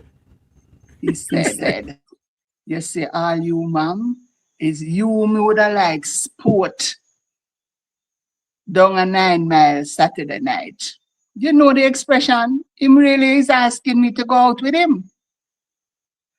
I turned him down very nicely. I said, oh, you know, I'm not going to be in St. Anne on Saturday, but if I was, I would have certainly come down to 9 Miles. And he and his friend who we had given the ride to come out of the car. Now, a couple of weeks after that, when I was being introduced to the community, who you think was in the audience? Not the man who I did give the drive to. Well, his eyes and mine made four. And the next thing I know, he was standing up on the side of the platform. So I got on to him and I said, hi, how you doing? So nice to see you again. Hear him. Then Mr. Assamba, When me I tell you say me want to sport you down a 9 miles, you couldn't tell me say you are an ex-MP. I'll never forget that. I'll never forget that. The man say he want to sport me down a 9 miles Saturday night. But you know, Uh-huh. one of the things about Jamaican men is that they are something else. And you know, they will say things to you. In other cultures, it is like it is sexual harassment. But in Jamaica, they're just using the words that they are used to. I don't think they intend to take it any further. As I was saying the other day in a meeting I was in, and we were discussing this whole thing about sexual harassment. And I was telling them that when I was at law school and pregnant with my son, and I used to work downtown and walking to and from the office, either from over the court's office, the Supreme Court office, to go back to my office or go for lunch or something, and I'm pregnant. And men would say, Lord, you look so good. Your husband should have given you one of that every year. And I said, no, tell me something. Only Jamaica you could have get a compliment like that. Because it was a compliment. And as you talk about that Ambassador Loom, I want you to listen to something that I find very funny. As I have you on here, you're talking about the police earlier on. Listen to this right here. Why JC have gone to eat dogs? Come on, where them two men are doing a force. One overweight and one malnourished. One look like he can go far and one look like he not far left figure. Man them favor when Fatty and Slimmy went to bed. All them can't tell me what to do. Cause I know I can't lick down that one day. I'm sure I can't run left that one day. You see.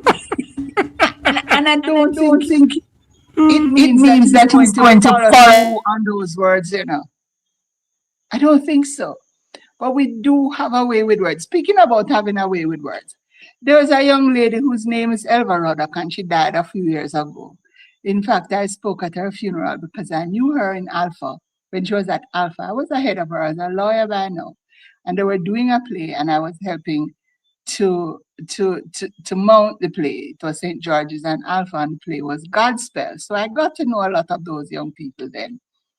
And Elva did very well, and she was a comedian, and she was on the radio, and she was doing lots and lots of things.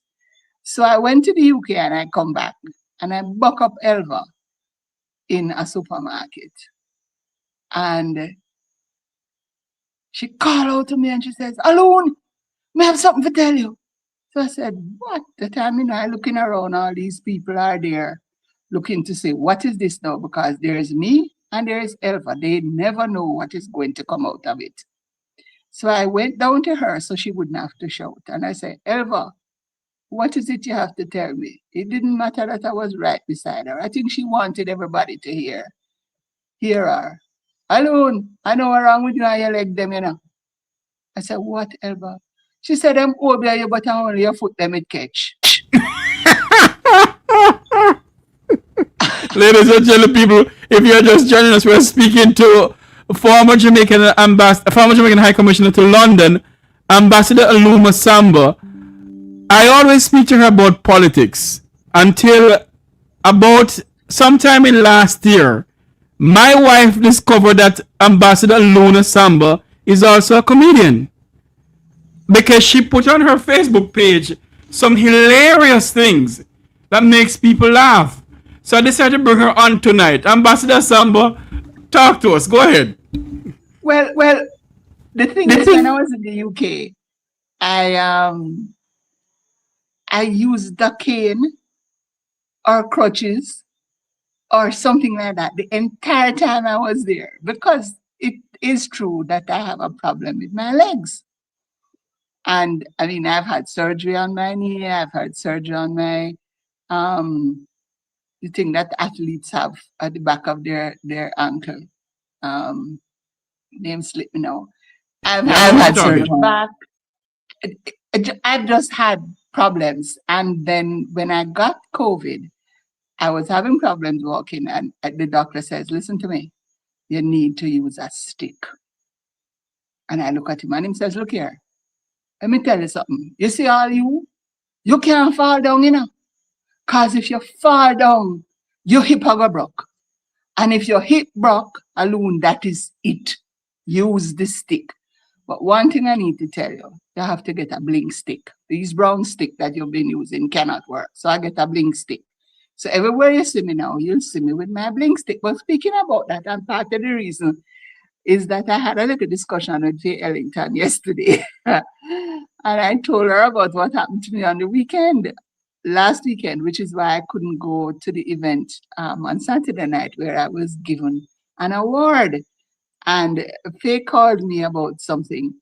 And I was saying to her what had happened to me. And I said to her, you know, Faye, 1 week later, I can make a joke about it, you know. And it's true. Now, when I tell people about what occurred, I can make a joke about it. But the truth is, let me tell you, I stepped out of the shower. I dried off.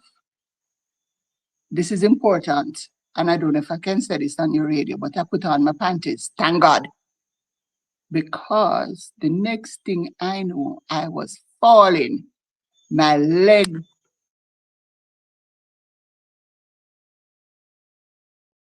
Sorry, we're speaking to Ambassador Luna Assamba.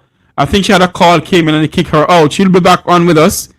We're speaking to Ambassador Luna Assamba, one of Jamaica's finest lady, finest stateswoman of all time. I used to talk to her as a politician because I know that she's a former member of parliament, a former minister of tourism. I didn't know she had a comedy side of her. And as I said before, my wife was the one who discovered that and let me know. Because I didn't know anything. I was always talking to her about politics and that was it. Let's welcome back Ambassador Assamba. Ambassador, go ahead. Yes, I don't know how far you heard. When you're putting on your Andy. Okay. And I turned around and my leg went out. I didn't have the stick, of course. And I fell. And as I was falling, I held on to a chest of drawers. And the damn thing fell on top of me, on the leg. I used my arm to hold. It can't go up now. On my head to make sure I didn't hit my head and I fell on my hip. It's a miracle. God knows it is a miracle. But why am I telling you it's a joke? We had to get help to get me up. And all I can say is, thank God I had on one piece of underwear. My sister found a top and I put it on because one of the young men who work with me came to help. You can imagine if my sister didn't find the top to put on. Of course, you can laugh because it's funny. It wasn't funny at the time. Well, it was funny when they were trying to lift me up. I had to scoot on my bottom to get up onto where I could hold on. And then they could go under my elbow, my shoulders and lift me up. But I'm saying those things happen. And you can look back on it and says, thank you, God, that was a miracle. But I can also laugh. Because guess what? If you can't laugh at yourself, other people will laugh at you, you know. And one of the things that I have found is that it's better I start laughing at myself before other people laugh because they have a way of laughing. So I laugh along with them.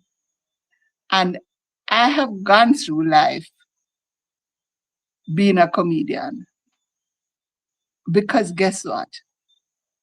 It puts people at ease. And even the people who vex with you, they will laugh with you. And so, you know, that is one of the things that I wanted to say. One of the things about why I grew up with comedy is that my father, somebody just reminded me that All Fools Day is coming up.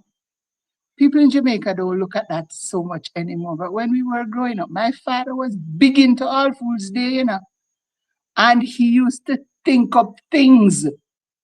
We never called it All Fools Day in those days. It was Tom Fool Day. And we used to think of things to catch Daddy because he would always be finding a way to put a joke on us and for us to laugh. And it made our life very easy. My father was a strict disciplinarian, but he also could tell a joke and he would regale us with jokes that made life a little easier. Can you imagine growing up with 8 brothers and sisters. And me, I was the eldest. So we grew up with fun. My father was funny. He was. So I think I got my sense of humor from him. And I wanted to share this one other joke, which probably people don't think it now. But there was a schools, a drama piece that was done by Trevor Rowan that was called Schools Out, and it was set in a Jamaican school, Kingston school actually, and there was a white man who was a teacher. And in those days, we didn't see a lot of white men or white women for that matter in schools. And we used to call white people pork.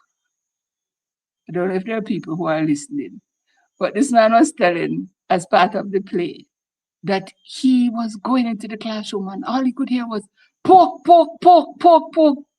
And he's saying, "Oh, are they serving pork for lunch?" Not knowing that he was the reason why everybody was calling pork. Ambassador, I want you to give me one of your jokes that you put up on Facebook. I don't know which one, but you can give me any one you want to give me, because apparently you have a large following on Facebook when it comes on to you giving your jokes. It's true. It's true. I do. One that I gave this week, which is it's probably a little risky, but not that much, was about the soldier who was in service in the war and got caught. And however the injury took place, he lost his balls. So he went to get this job, and he did well at the job. And he said, "Well, I have a little impediment. I got injured in war and I don't have any balls." And so he got the job, to his surprise. And when he said, "Well, how did you give me the job?" And he says, "Well, listen to this. We don't start, you wouldn't have to start working. You don't have to come until about 10 o'clock. Because for the first few hours of the day, all the people do is stand up around, drink coffee and scratch their balls. And since you don't have any, you can come late."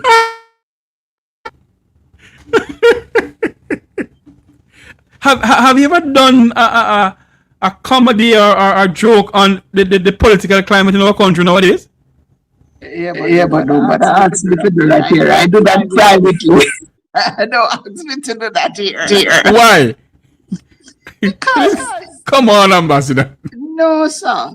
No. All right. You know, I put up something this morning. I discovered a site that is about potholes, actually. And if you know where I live, the 2 roads to come to my house has a lot of potholes. So I found this pothole site, and there is a particular joke with one of the yellow buses. You know the yellow buses? In the pothole. Yes, I know it. It's not Jamaica, it happened. But I said, no, it's not that one. Okay, I don't have the other one then. There's one that I think it went up this morning. Okay. With the yellow bus in the pothole. It started out by saying that this young man always do jokes, tell the teacher that he's late for school because his bus fell in a pothole. And of course, that, you know, I was able to link that with Jamaica and the potholes and the yellow buses and say, could this happen in Jamaica? Of course, some people you know, the problem though, Jeffrey, is that people take things too literally. And that is the reason why I say I wouldn't make a joke about the political situation in Jamaica these days. But I couldn't help myself about the yellow bus and the pothole. I was just making the connection between the pothole situation that we all know about and the yellow buses that have been in the news. You mean this type of yellow bus?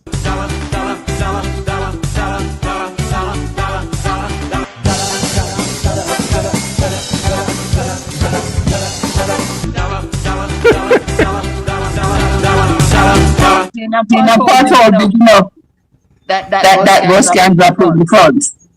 Yes, yes.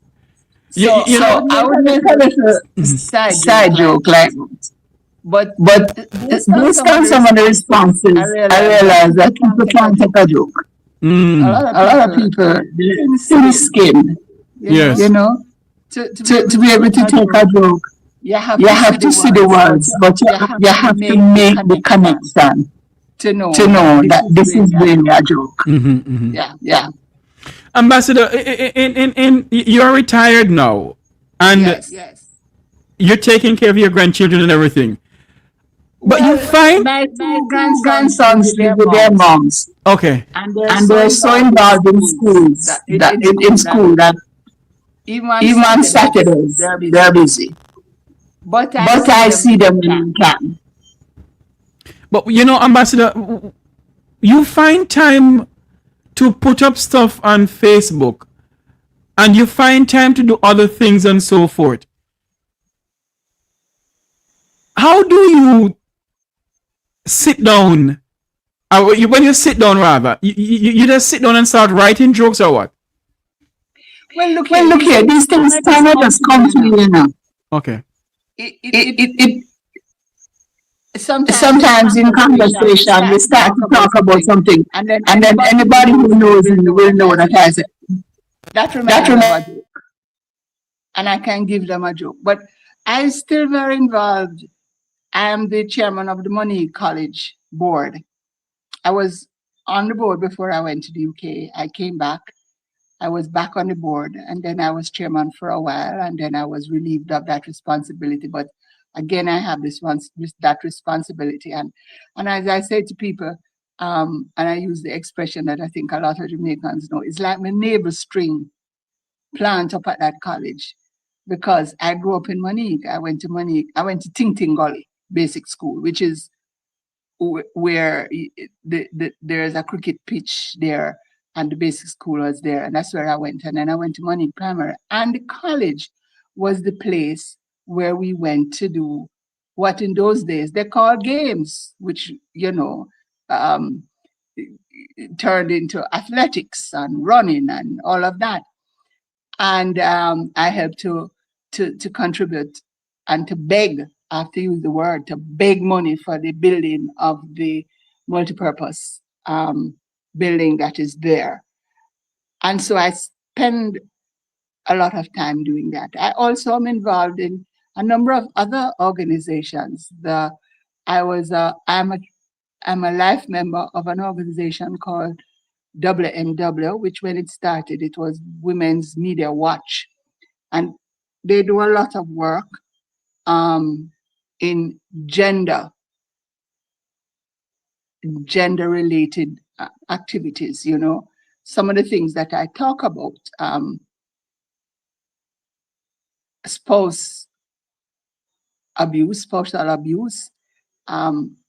making sure that young men grow up to be young men. Yes. Those kinds of things. We've been doing something called Thursdays in Black. The next one is coming up on Thursday. So while I might not physically be at those meetings, I contribute as much as I can in terms of discussion and so on, and leadership. I'm very active in my Lions Club, the Lions Club of New Kingston, although I'm out here in Monique. I don't go to meetings so much. It's just amazing. Earlier on, I was very involved in women's activities. I remember in the 1980s, I helped to form a group called Women's Construction Collective, and it trained women in construction work. So when you see women on construction sites now, we were involved in training some of those women going back to the 1980s and the early 1990s. And of course, everybody knows I've been involved in the credit union movement, in the cooperative movement, although I'm no longer involved in day-to-day activities. I still do a lot of work in that area. And I'm involved in the JP's Association in St. Anne, where I live. So there's lots of work to do. And I think that the more you do, the more people ask you to do. And it is easy to find yourself being too serious. And therefore, as I say, my comedy comes out at the end of the day when I'm winding down from all of these activities. With a glass of red wine or a glass of white wine? Well, yes, we just put this and the pain, all the medication that I get has written on it, no alcohol. So I can't even drink a glass. If I drink a glass, I thief and drink it. Yes. And I hope the doctor not listening to hear that. But I went down with the comedy. Mm. Yeah. Tell me something, Ambassador. You wind out the comedy, yes. What really prompted you to start doing it, though? No, I don't say it to you. I grew up with it. Yes. People will tell you that any speech that I make always have some amount of jokes in it. And usually I'm able to link the joke with whatever the speech is supposed to be about. So I've grown up with it. I have used comedy in a way to get me out of certain situations, to tell you the truth. And so it comes easily to me. But I must say that Powerful Women in Concert really pulled me out of my shell and got me to do things that I would never have done on stage. Mm-hmm. Were not for them. Hold on for me, Ambassador. I have a call in line. Miss P? Yeah? Good night. I have Ambassador Luna Assamba online here. One of your favorite person who you love to listen to. She's in line. She's talking about comedy. Yeah, man. I see her. Good evening. Good evening. Hello, man. I always call him Ambassador. You know, I miss people like you at the public spaces. True. Well, look, we miss people like you, and some others who give us good encouragement and talk to me. Even as a big woman now, I used to watch you in the politics, listen you, whenever have something positive to say, and you put the politics aside and tell me about real life and what we feel about you. And you are so sweet.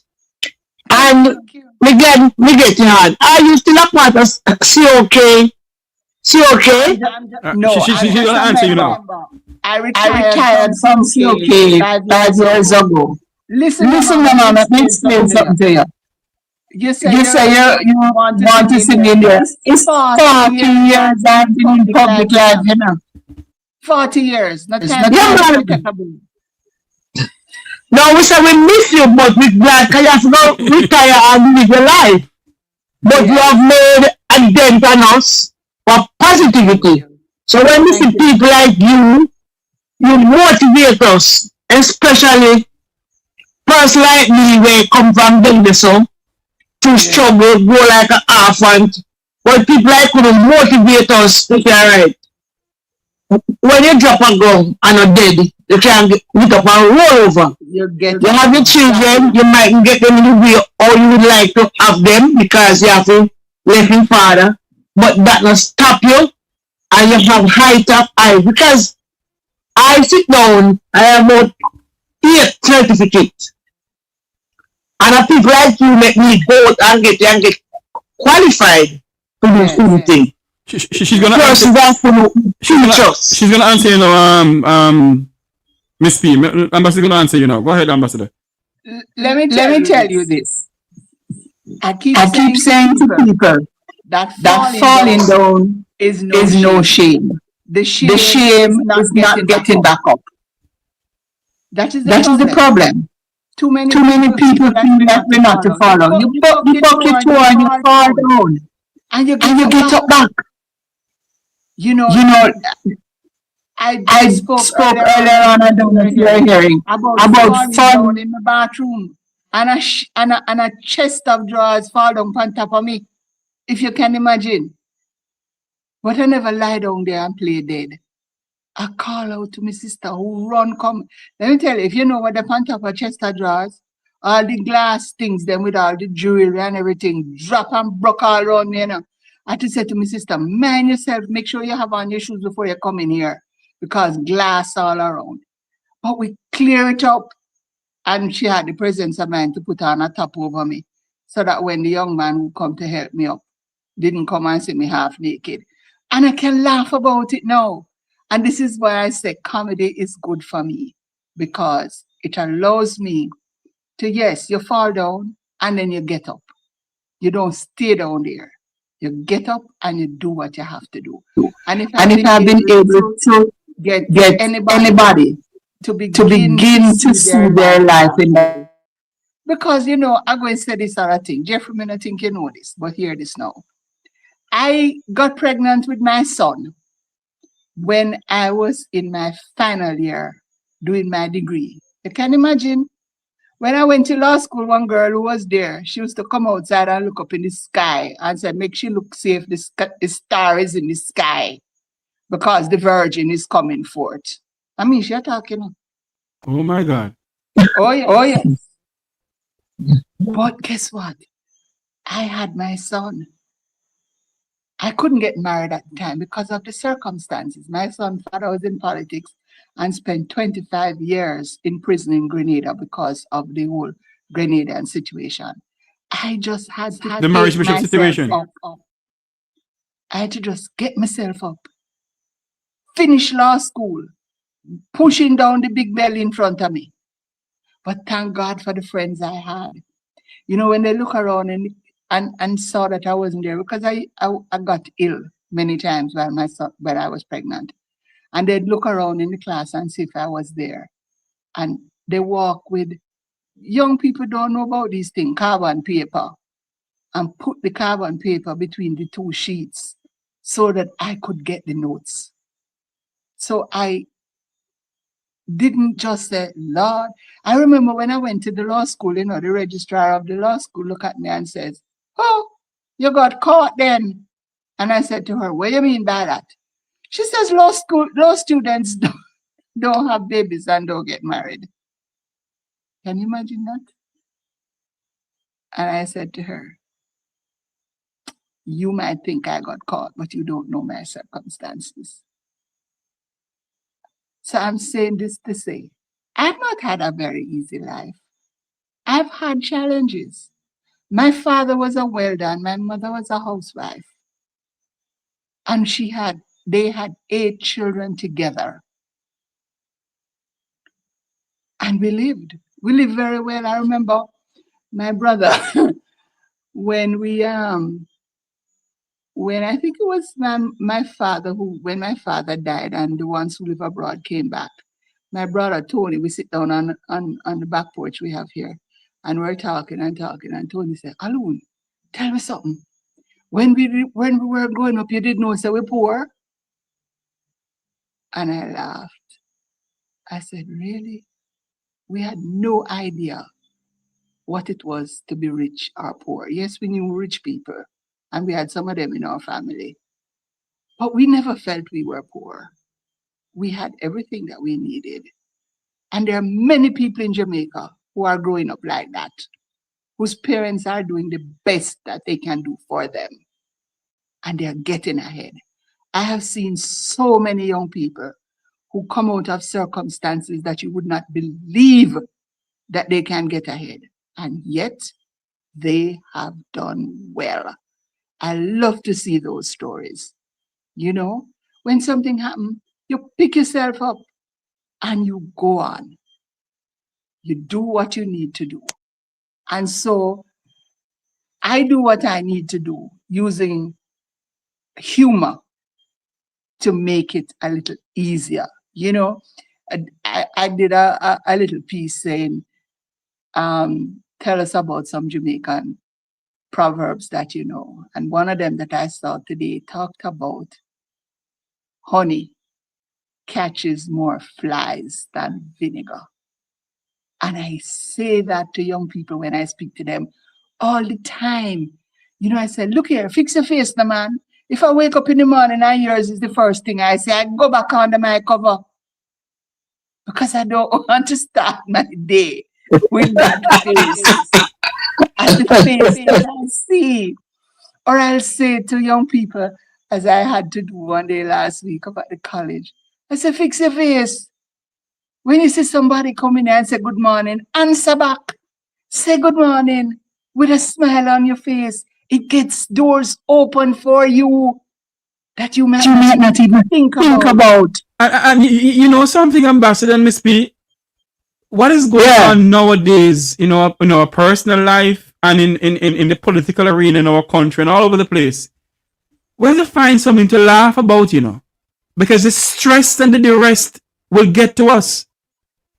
Yes. A friend of mine called me a couple of days ago and said, boy, you're getting old. I said, yes, I love Mek Wi here too.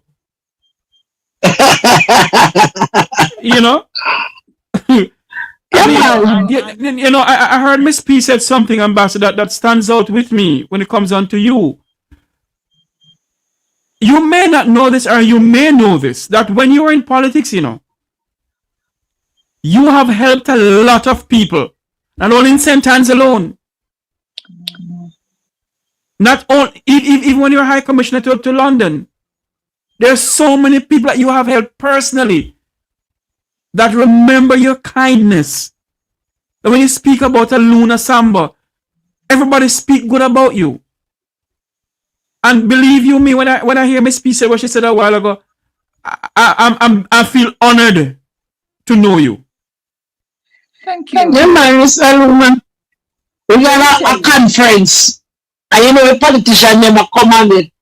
Miss Aluma, I didn't come like my politician. In them there with me, you run joke and we are down to us say, one time, you don't conference, a musical little, a young guy, hot. We are down to the quality marker man in don't come say, madam, there is Aluma tree. But sir, I admit so. You can't manage that. And we are money come like take time man. Come on look there so.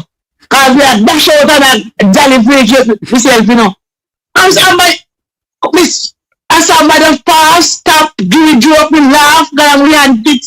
And then she got up and I said, yes, lady. When she got, are you okay? She okay? And said, yeah, you okay? No man. Oh, no, when she ambassador, UK. Yes. Yeah. And when I remember one time I watched her. It's not like now we have Facebook. We never have Facebook in time now, but you could have get the replay. And she was addressing like a conference. Not really conference, big, but she have to speak.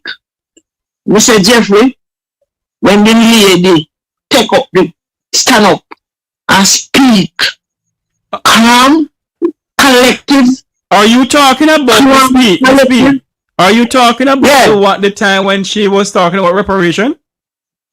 Yes. Yes, man. I just spoke to me a while ago. I tell you.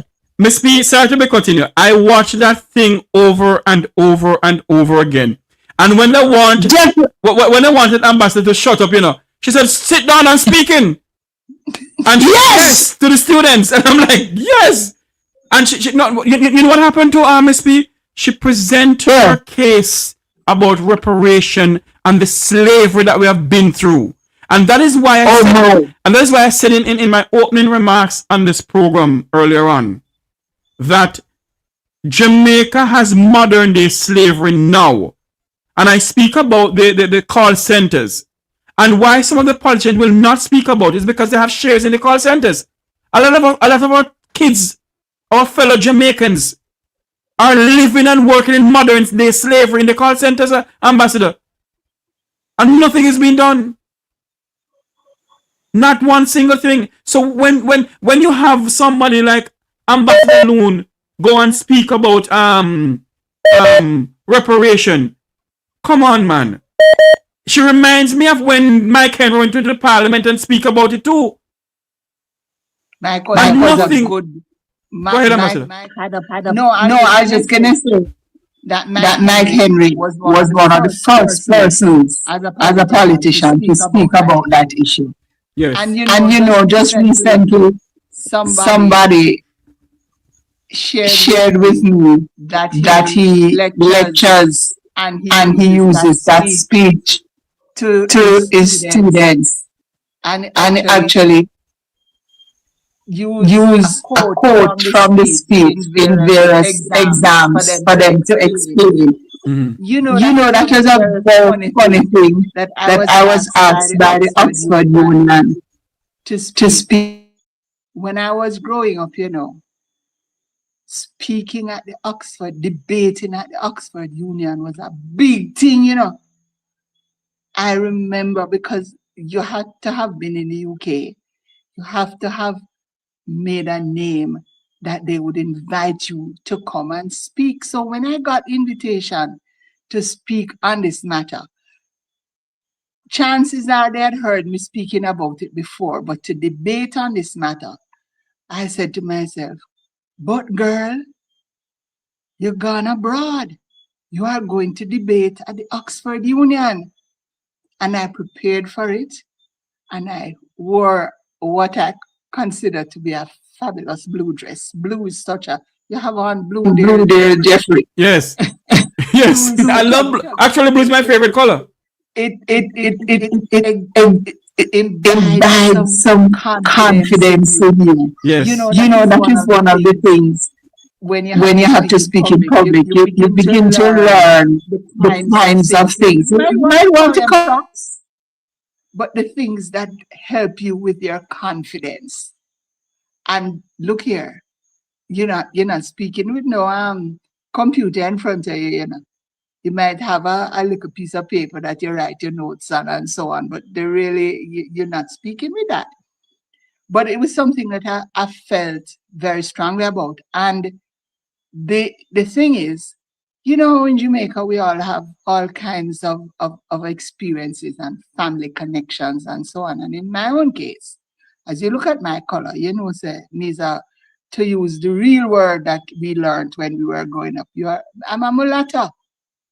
We have black people and white people in my family. In other words, Jamaican, I say, I'm malata, that man, she a malata. Yes. And I grew up hearing it. But if you saw my family, you would realize that all of us have different colors because we are so mixed up. My mother is an Indian. My mother's family came to Jamaica as indentured servants. That's a whole nother topic which I would need to talk about separately, because we learned that they volunteered to come to Jamaica. Well, my great-grandmother never volunteered to come to Jamaica. She was hijacked and put on a ship called the SS Peerless. Hold on for me, Ambassador. 1 minute, please. Miss P, can you call back, please? Our next call coming in. Okay, yeah, man. All right. Look here, Jeffrey, before I call about. Jeffrey. Yes, go ahead. Yes, Miss Aluma, but I would ask you, if you could get a branch of COK in Brownstown, are you must link with them? You can say to them. I'm not involved anymore. However, COK recommendation and C&W Credit Union merged about 2 years ago. And so the credit union is now called C&W Credit Union.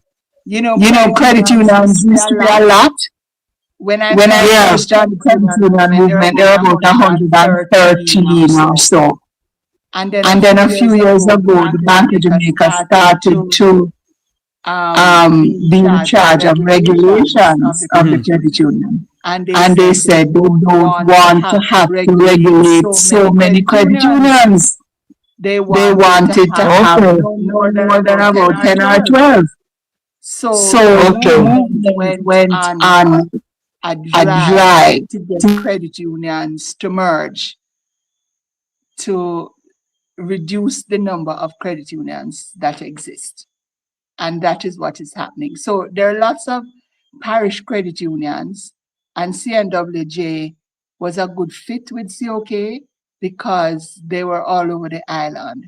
But what I'll do is I'll bear that in mind and I'll try and find out where is the closest one to Brownstown and let you know. Okay.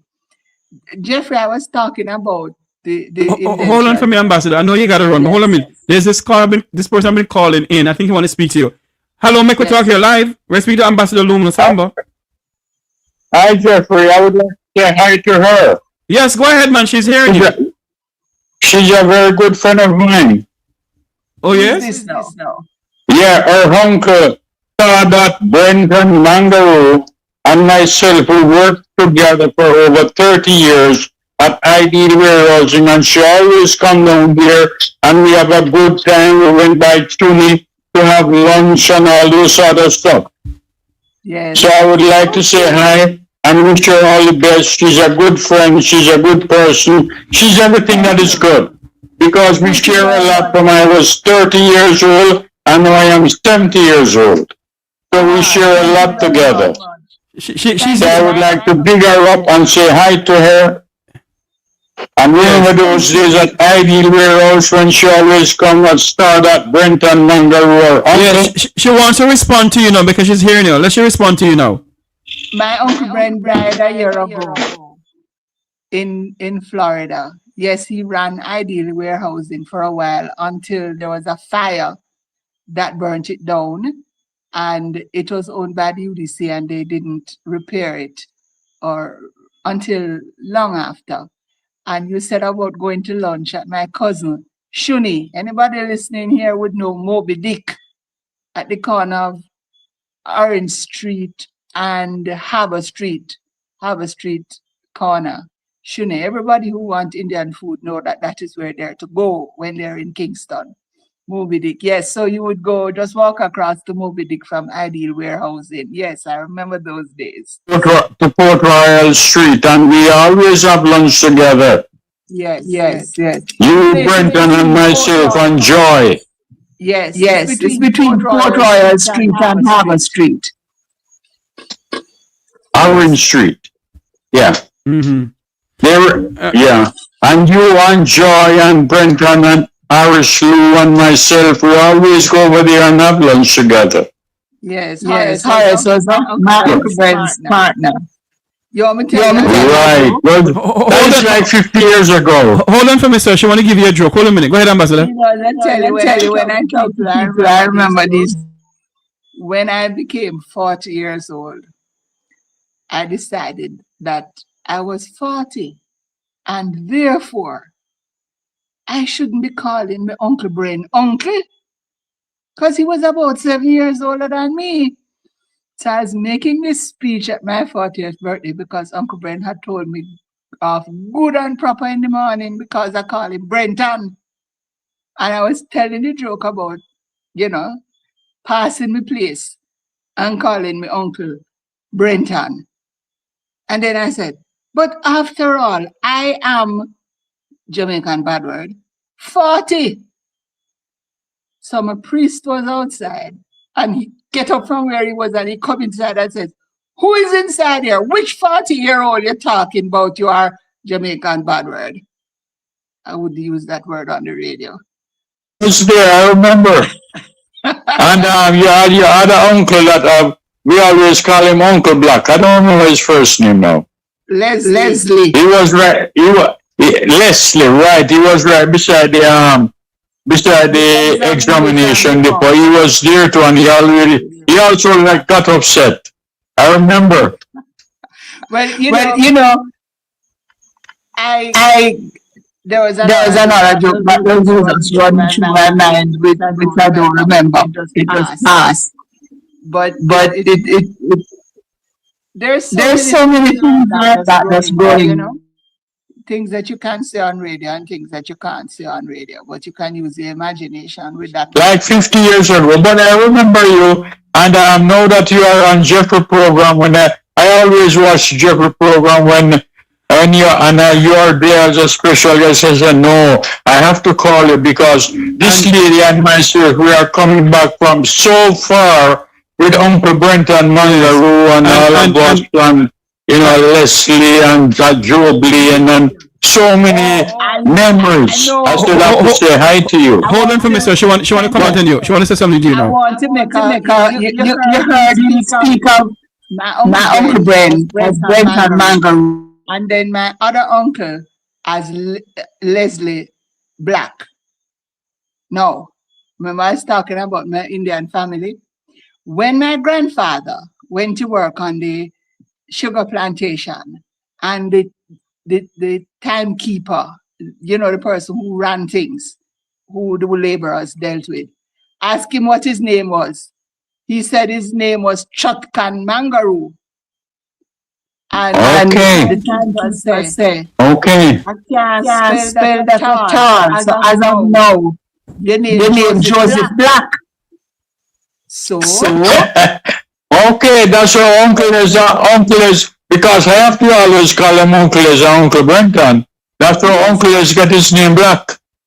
Well, Ian okay. grandfather died, but his real name is Mangaroo. But I have I know. Yeah, I know. Name Black. Yeah. Because this man said he could not spell Chutkan Mangaroo. And therefore called my grandfather Joseph Black. And so some of them were registered as Black. Okay. Because in those days, that time they were living at Job Lane. Yes. I am on vacation, you know, and I am having a good time. Good. One of my best vacations is when I'm in Jamaica. I'm here from 3 weeks ago. Excellent. Best country in the world. It's just that, you know, hold on for me, sir. Hold on for me, sir. Hold on for me, sir. Ambassador wants to say something to you. This is again, you know, our culture is something else. I don't know if you heard me talk about Chutkan Mangaroo and Joseph Black. And the fact that I have some aunts and uncles named Mangaroo and some named Black. To the point where, when my auntie, who I mentioned before, went to England, in those days they never really paid much attention to passport and what your name and all them kind of things. They just went. And then in the 80s, when Maggie Thatcher started this drive to get people to become British in the 1980s, my aunt sent to ask me to get her birth certificate for her. And my father and I went to Spanish Town to search for the birth certificate. And we couldn't find nobody with the name so-and-so Mangaroo.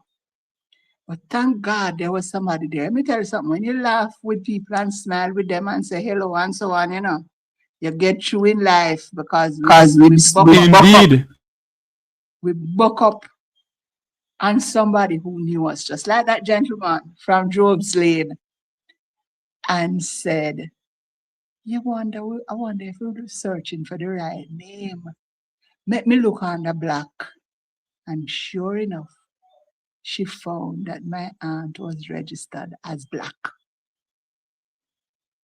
And I have another. Hey, you're interested. And so when I was talking at the Oxford Union, talking about reparations, I was able to draw upon the stories of the Jamaican experience and what our people went through.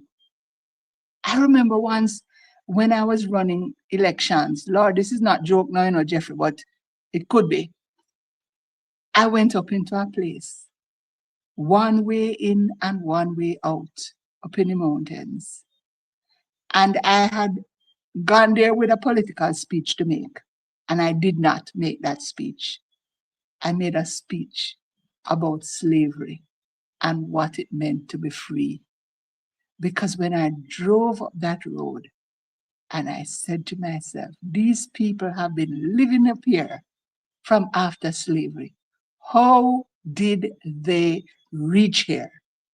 Because there were no roads, but they tried to get as far away from the plantations as was possible. Yes. And so I started my speech, which I said quite often, slavery was a bitch. Because Very useful, it's true, yes. I totally agree with you. Yes. upon emancipation, people went as far away from the plantations as they could go. All right, Jeff, it was nice to allow you to let me talk to her. And it's greatly appreciated. Yes. Thank you. Because we come back from a long way, over 50 years ago. Okay. Thank you very much. And we share a lot. Yes. She's saying thank you very much for coming on to speak to her also. Yeah, okay, and tell her I give her my best wishes. Yes. All right, my friend. Thanks much. All right, and I give you my best wishes also, Jeffrey. Thank you, man. Thank you so much for calling in. All the best. All right. Bye. Okay. Go ahead, Ambassador. I think I was thinking that I've been on a program for a very long time now. It's time that I take a break. Ambassador, you know, I want to talk to you off air about something, a collaboration with somebody. You mentioned the person name earlier on. I'm going to call the name on air now. I want to talk to you about that to see if we can do like every other Monday. Both of you come on. Okay. I call the name. All right. I call the name. Talk about it. Yes. I have with me, I don't know if you know Portland Spice, Colin Bell from Portland Spice TV. Of course, I know Colin Bell. How even if I know Colin Bell? Colin? Program. How are you? Good. Good to see you. But listen to me now, Jeffrey. Yes, ma'am. Me going to go. I think I have outstayed my welcome. Oh, Ambassador, no. You know, say welcome. Give us your final wrap up. Then you can go now, and we can talk about things otherwise for coming up the other week, Monday or something like that. Go ahead. Yeah. I just want to say that we're coming up to Easter, and there's a very serious discussion which is going to take place on the 1st of April. Former Prime Minister P.J. Patterson is going to speak on the matter of continuing. He's going to give what's the lecture called again? The Norman Manley lecture at the law school. And a friend of mine who is a judge on the Court of Appeal in Trinidad, we went to Cave Hill together, and he's on the Court of Appeal, and he sent me and says, is this a scam or is this really true? You mean to say somebody is going to have a serious discussion on All Fools Day, which is the 1st of April? And I said to him, I don't think in Jamaica these days we pay attention to All Fools Day. Earlier on in the program, we talked about my father and Tom Fool Day. But this is going to be a very serious discussion on All Fools Day. Not a joke. It's a serious thing. And I think I should just sign off here, so. What do you think? What do you think, Cordell? Well, that's a serious discussion for all Fools Day, but when the most honorable P.J. Patterson is going to speak, the world will listen. Yes. That is very true. Just like when the most honorable Her Excellency Ambassador Luna Assamba going to speak, the words listen to. Name the most honorable. I kind of get to know where people know me from, depending on what they call me. Yes, that's true. Because I am called. People call me senator. People call me MP. People call me minister. People call me high commissioner. People call me ambassador. But please don't call me the most honorable. I don't blame you. That's true. I will remember the next time. Call me the woman. But anyway, thank you for having me. Indeed, Ambassador. Thanks for coming on. And believe you me, you have been a great source of inspiration that, you know, we can call on you. And as I said before, my wife was the one who discovered the comedy side of you, because I didn't know. I've always speak to you about politics, not about the comedy side of you. And I never know, Colin. No, I should make you laugh with your real band. I never know, my friend. Remember that evening though that what's the teacher's college name? Monique. Monique Teachers College. But we're not a teachers college, we're a multidisciplinary college. Okay, all right. Yes. Yes. But that evening there, oh God, man, Jeffrey, she have it, man. Remember me tell you. Yes, man. Whenever I come to Jamaica, is the first. If I come into Kingston, I drive in straight to Money. Gonna call and say, "Hey, Ambassador, I'm in Jamaica," and I come in straight to her. Okay. Because I have to meet her. I meet her one time, but she don't remember it. I meet her a long time ago. Years ago, I met her. These days I have to sift through my brain when I see people and they say, well, I've met you already, and I have to stand and sift through and say, no, which one of the lives I've lived they're talking about? Because there are so many. Colin, it's good to see you. Blessings, All Ambassador. right. All the best. One love. Happy Okay. New Year.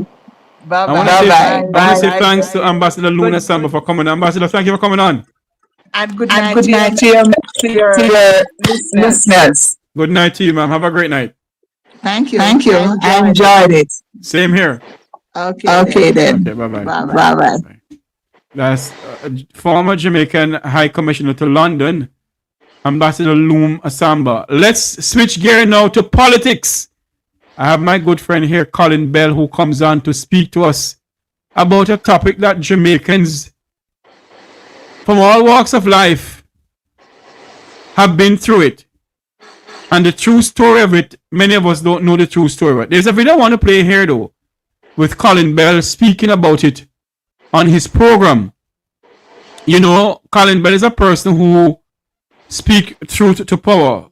He doesn't care who he is. It could be PNP, JLP, he speaks truth to power. Mr. Bell, welcome to the program, sir. Good evening, Jeffrey. Good evening to your viewers and your listeners and subscribers. Blessings. I want to play a video here before I start the chatting with you. I want to play this video right here. Who caused Finsac? And who are the culprits? The bank meltdown of the 90s was the first organized scamming in Jamaica. Finsac was the solution.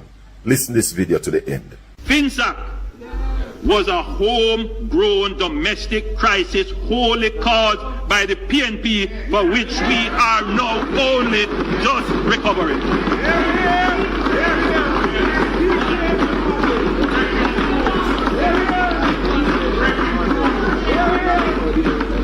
Our debt to GDP prior to the advent of the Finsac crisis was 72%. The government at the time established Finsac to bail out the collapsed financial institution. You know, I realized something. Because Julian Robinson wet up Andrew Wellness in the parliament with him hypocrisy. I see this Finsac thing come back. And it's something that the GLP love to talk about. Finsac. I want to explain something to you. Finsac was the solution to the first organized scamming in Jamaica. So you first must understand what caused Finsac, why Finsac came about. It was an organized scamming. Started in the late 80s into the 90s. Where a bunch of laborites started banks, taking people deposits, squandering the gains, giving out loans, and the collaterals for those loans was sometimes non-existent. Where former Prime Minister Edward Seaga borrowed $30 million US, and his argument was that he never remember. Now as a bank, a man borrowed $30 million US from you, and you not call him. It was a major scam. Ask Ardley Shaw what was his role. Eddie Seaga. And where Andrew Wellness used to work back in them days, they find out that. So after the scam happened, A lot of Jamaicans, depositors, would have lost their money had it not been for Finsac. Finsac paid back a lot of these people. In fact, most of them get back their money because of Finsac. And out of Finsac came things like the insurance fund for your bank account. It's Omar Davis that brought those in place. Before Finsac 1989, Jamaica's debt to GDP was 260%, moved from 62% in 1980. So Eddie Siaga and the Labour Party racked up crazy 200% more on our debt to GDP. It was brought down by the PNP to about 72% when Finsac had to be implemented to save a lot of Jamaicans. So, get the full history.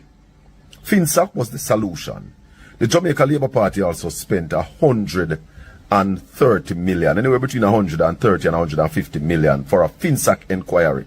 They got the result and realized that labor rights were the culprits, and that is why the Jamaica Labour Party hid the Finsac result.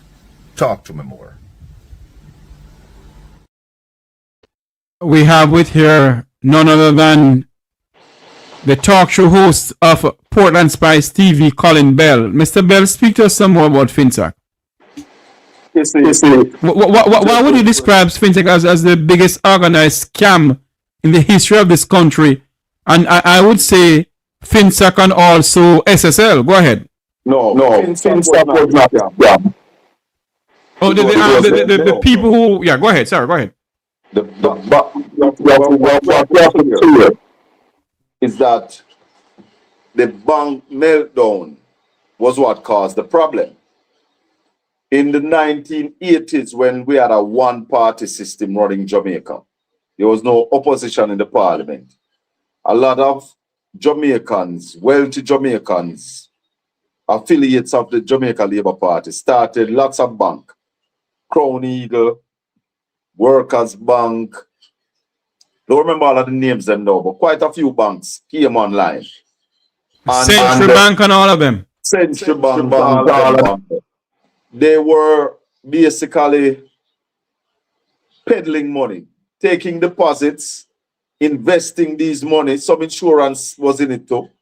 Blaze. So they were taking people money, saying that they were investing it, and investing in things that really weren't making a profit. They were giving out loans that these collaterals that they were using for the loans. It's like in the Integrity Commission report of the Prime Minister.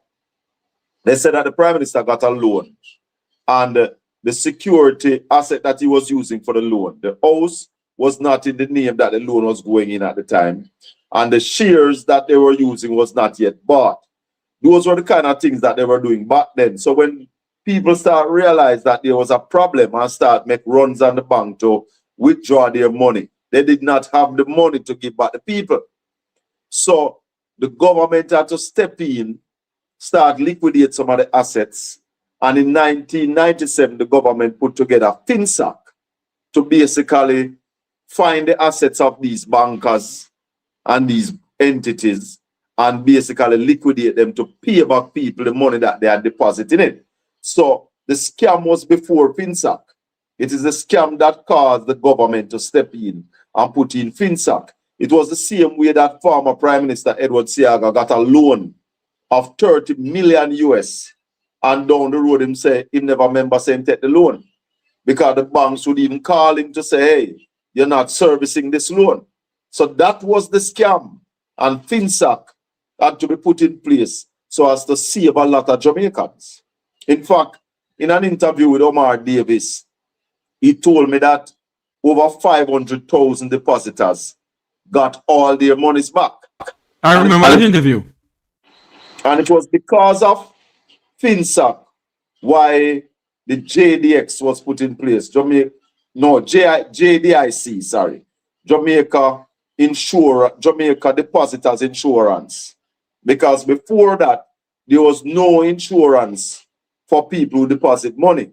Even though it's small, because I think it's 1.5 they insure. But at least there's something there now. The FSC, the Financial Service Commission, was put in place right after that.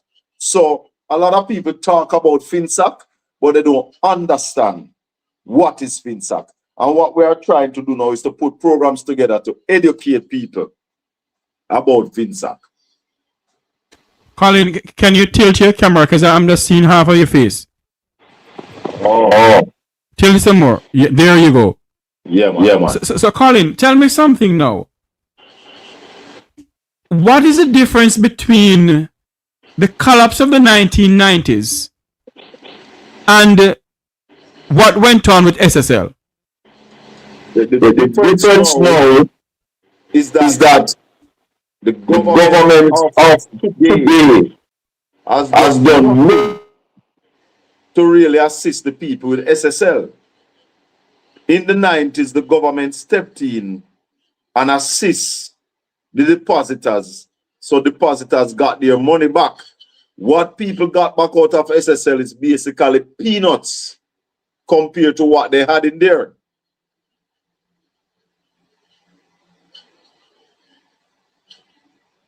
Tell me something though. The report has not been released. No one has seen the report. The crawl report. Yes, the crawl report. No one has seen it, to the best of my knowledge. But Jeffrey, go ahead. Also remember, that when the GLP won in 2007, when they came back in power, Audley Shaw launched what was called a Finsac inquiry. And they spent, I think, about 100 million. Then the PNP won back in 2012. Peter Phillips said he wasn't putting any money in it. I think they put about 14 million. And when the GLP came back to office, in 2016, they pumped some more money into that inquiry so as to produce a report. In that same interview with Omar Davis, he told me that a preliminary report was put together, submitted to the government, and to date, they refused to release the Finsac report. In fact, Nigel Clark said that he was putting the information in archive and who want to see it can go search for it. So that's why I said in the video, the report showed that the culprits of the bank meltdown was more labor rights than anybody else. And that is why they are refusing to release the Finsac report. So let's just make it clear. Finsac is not the problem. Finsac is the solution to the bank meltdown of the late 80s, early 90s. So people need to understand when they talk about, Finsac this and Finsac that. Nah. So hold on there for me, Colin. I love to use this word, modern democracy. Tell me something now. So many level of corruption rock this country, and not one single soul has held accountable for it. With the whole thing with the meltdown of the 1990s and the scamming, the biggest scam of the history of this country. Based on all of this, Colin, you don't think that the people of this country should demand that the Finsac report should be released? See, one of the problems that we started to point out now, and we're not holding back, that the people of Jamaica, most of them, are culpable in what is happening with the government not being held accountable. Yeah? You see, you have to look at Jamaica as a company, as an organization. And the people are the shareholders. And we employ the politicians to manage this company. Every 5 years, there's a general meeting. Yeah? Where the people must go to that general meeting and determine who runs the company for the next 5 years. You have close to 1 million people who decide that them don't business anything or anything, them not taking part in the general meeting. And that is sad. And so therefore, the people who are political supporters or dieted party people. They are the ones who vote at the general meeting. So on September 3rd, 2025, 414,000 people voted for the GLP. And I think about 410,000 people voted for the PNP. And so you have a government that is chosen by a minority because you have close to 1 million people who did not go vote. So there were more people not voting than who voted.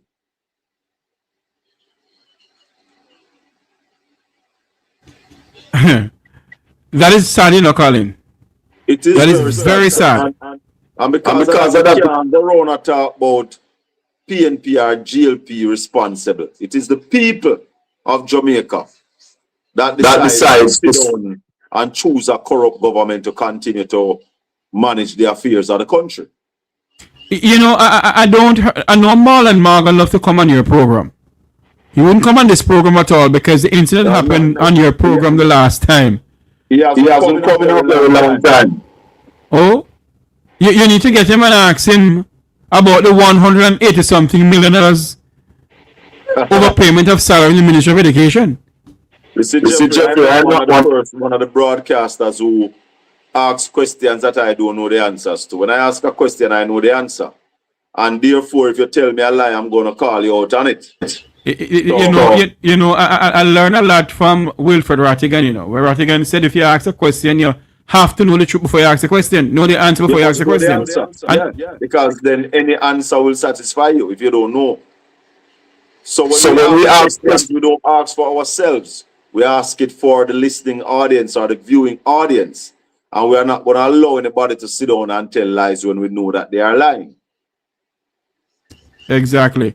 Colin, in all of this with the Finsac report not being released, there is a fake news going around that Finsac was the problem and Finsac is the problem and Finsac was created by the People's National Party. You hear the Prime Minister and the Parliament speaking about it. Well, we have to lead a campaign by the People's National Party. That's true. But Finsac is the solution to the problem that was created by labor rights. When they set up these banks and start rob poor people money, use poor people money to put up some big buildings and to live some lavish lifestyle. And when poor people decide that they want their money now and they can't find the money, that is when the government had to step in. They love to talk about Mark Golden benefit and buy this for cheap, but they are not mentioning that it is out of Finsac that I think Michael Leachin bought NCB. And what kind of money did they pay for it? Yeah? So we have to remember and put the things them in a context. Finsac cost Jamaica a lot of money. But remember why Omar Davis and PJ Patterson had to implement a Finsac. It is because of people who were being scammed, and that's why I termed the video as Jamaica's first organized scamming. It was organized scamming, same like how them dry in Usain Bolt in a SSL and take away money. And then the government now sits aside and do nothing. Why didn't we confiscate the assets of the people of SSL? Miss Panton is still in jail, while other people get bail on a Saturday night or Sunday morning. And some of those people are the same people who were involved in the bank meltdown in the 90s. Colin, we are living a very serious time in this country, And Jamaicans better take heed. The level of corruption that is rampant in this country, I have never seen it in all my 50-something years of living in Jamaica. But it is not just the 63 politicians, Jeffrey. I know I am confirming and I am convinced that is about 400,000 people.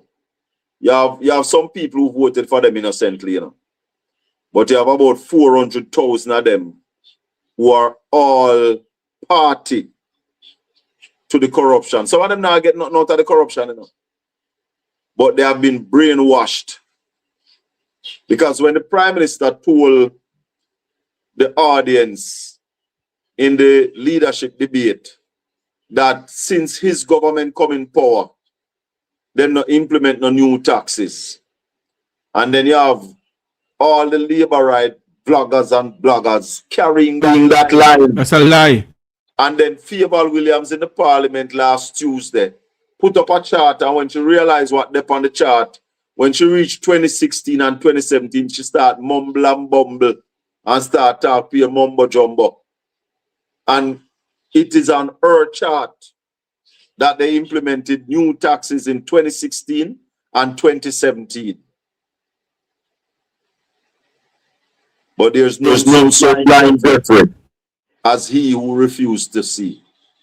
Indeed. I wonder if the Prime Minister in his speech, Colin, his budget speech coming up, if he's gonna give the new minimum wage that he promised the people. Hello! Oh, this will be a revelation. Yes, sir. Well, when he had announced it last year, I told some people on a program that if minimum wage double to $32,000, your KFC will double. Well, whether or not your minimum wage double, your KFC price will go up. I will tell you that.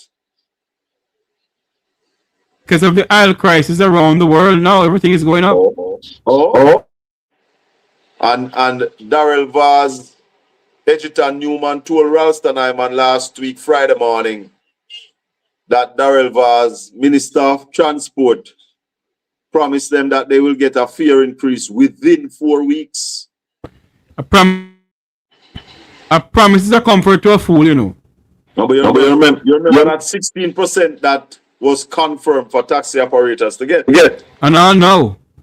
Well, Edgerton Newman told Ralston that Darrell said within 4 weeks they are going to get that increase. Well, let us see, you know. Because he comes with his mouth full of beer. Anyway, make I shut my mouth tonight here.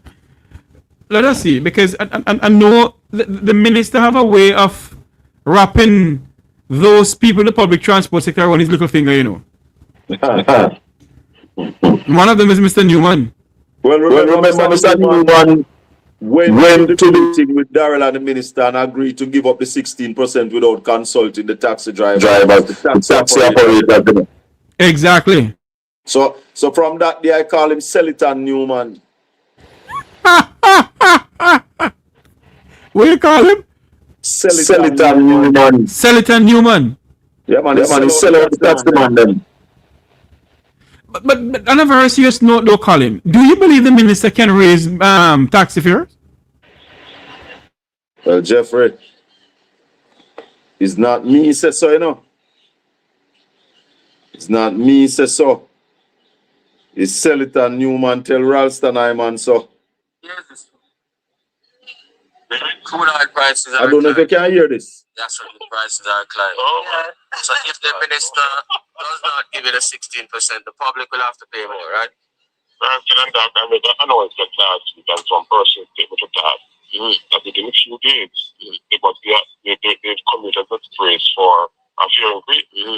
You know, I'm going to have the last laugh because I'm not going to laugh because the serious thing that every minute of the day, if you listen to the international news, the price of oil is maybe it's going to move towards over $100 by the end of the day. No, $100 yesterday, yeah. Okay, $100 yesterday. Now, the fact is that the JJRA has come out, spoke about the whole thing, and we know that by next week, if things don't change in a downward trajectory, then the minister would have to advise the country that there's going to be an increase at the pumps. No, sorry, not at the pumps, sorry, at increase in terms of fares. I can't see anything beyond that. In addition to that, we have been holding strict for 60%. And I said before, fares were supposed to start from last year. You get on verbal. So I'm out to get something by next week. I want to try to get people to start.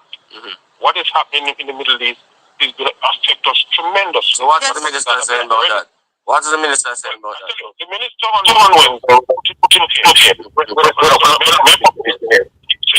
that he will get the 6% in the next vote. My view is that. So you hear that, Jeffrey? Let me say something to you. I have the utmost respect for Egerton Newman, is it? But I take these with a grain of salt. But you want the concept told them in a meeting last week, Wednesday, that within 4 weeks they will get the 16%. Is that so? That's what the man said. I heard him. Would love to see that. Because the oil price is going up around the world. They dare not raise bus and taxi fare now. Don't get me wrong, you know. Or the taxi man won't buy that. Don't get me wrong, you know. They deserve to get it. No, but how do they buy that? I don't know. Remember you know, that in 2016, I think 2015, Peter Phillips implemented what was called a oil edge tax, where we pay $7 per liter for gas to pay for an insurance that whenever oil price on the world market pass $64.50, that insurance would chip in. So just like the CRIF that Omar Davis put in place, that if we get a big hurricane, we get a payout. And like the catastrophe bond that Nigel Clark put in place, that if we get a Category 5 hurricane, we get a payout. It was the same way Peter Phillips put an oil edge in place. That's if oil passed $64.50 per barrel, insurance would chip in. So we would still be paying for oil like it is $64 a barrel. This administration decided not to use it, but they still took the money from us. They are still taking, not took, they are still taking that money from us today. So what they're going to tell us what they're going to tell us now? The people going to sit down and allow them to raise gas price per week?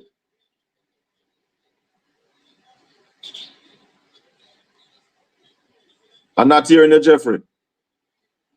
Sorry, you remember the 1990s gas right in this country? Oh yes, I do. Okay, I have nothing more to say. I'm not inciting anything, you know, Colin. But based on what is going on, you know, Colin, we just have to continue fight the fight and push the fire to what is going on in this country, you know. Yeah, man. I call out corruption, call out wrong. Yes, as what the opposition leader of Jamaica said in this speech here. Listen to this one here. I know you heard it before. A corrupt government cannot liberate the people. If the head of the stream is corrupt, the entire river will be also. Now tell me, you heard he said if the head of the stream is corrupt, the entire stream will be corrupt also. You heard about what is going on at the Agriculture Society? No. Yes, they fined some fraud of $1.45 million. 1.45 million? Yes. 1 million. Pardon me? Billion. Million I saw. Million. But no, but it's still corruption. Yes. That is corruption. Still corruption. You know, Colin, you had your program earlier on with opposition spokesperson and finance on Julian Robinson, and I have been on it from, actually I came in here after 5 o'clock and I came on my program. I want you to come back again to speak to me. Can't stay you much longer because I know you're tired, I'm tired. Yes, give us your final rounds. Yes. Mm-hmm. Well, just want to say people that people power is critical in a democracy. If we are a democratic society, the people must wield the power, and not one and two, but the masses of the people. And all we are saying to the masses of the people, your voice must be heard. When it's time to vote, your vote must be counted. And if you are a citizen of any nation, any country, you must own your country. You must treat the asset of the country as yours. That is how patriotic citizens operate. Not sit aside and say, me nah say nothing. Because there's a saying in Jamaica, say crime is never wicked until it reaches your doorstep. And I leave you with this. Anything that you see happen to one human being can happen to you. Peace, my brother. I want to say thank you very much, my good friend Colin Bell, for coming on for Portland Spice TV. He comes on every evening? No, Monday to Wednesday, Monday 5 p.m. Yes. to 7. Saturday and Sunday, 9 a.m. to 11 a.m. There you go. Colin Bell. Portland Spice TV. Bless up, my brother. Portland Spice TV. Thank you for coming on, Colin. All the best. One love. One love. I want to say thanks to Ambassador Luna Assamba, Colin Bell, Marvin, Miss P, for coming onto the program to speak to us about issues facing our island home, Jamaica. I want to say thank you all for being a part of this program. May God bless you. Remember to like, share, and subscribe to the Mek Wi Talk program. And just want a reminder to you that tomorrow the opposition spokesperson on the opposition leader, Mark Golding, will be giving his presentation in the Parliament tomorrow, and we will hopefully we can bring it to you live. Hopefully, I have a lot of things to do tomorrow, but let's hope I can bring it to you live. I want to say thank you all for coming on. May God bless you. Remember to like, share, and subscribe to the Mek Wi Talk program. And today, not tomorrow, today, not some future years, but today is the best day for us to push for a better Jamaica. May God bless you. May God bless our island home, Jamaica, land we love. Good night, everybody.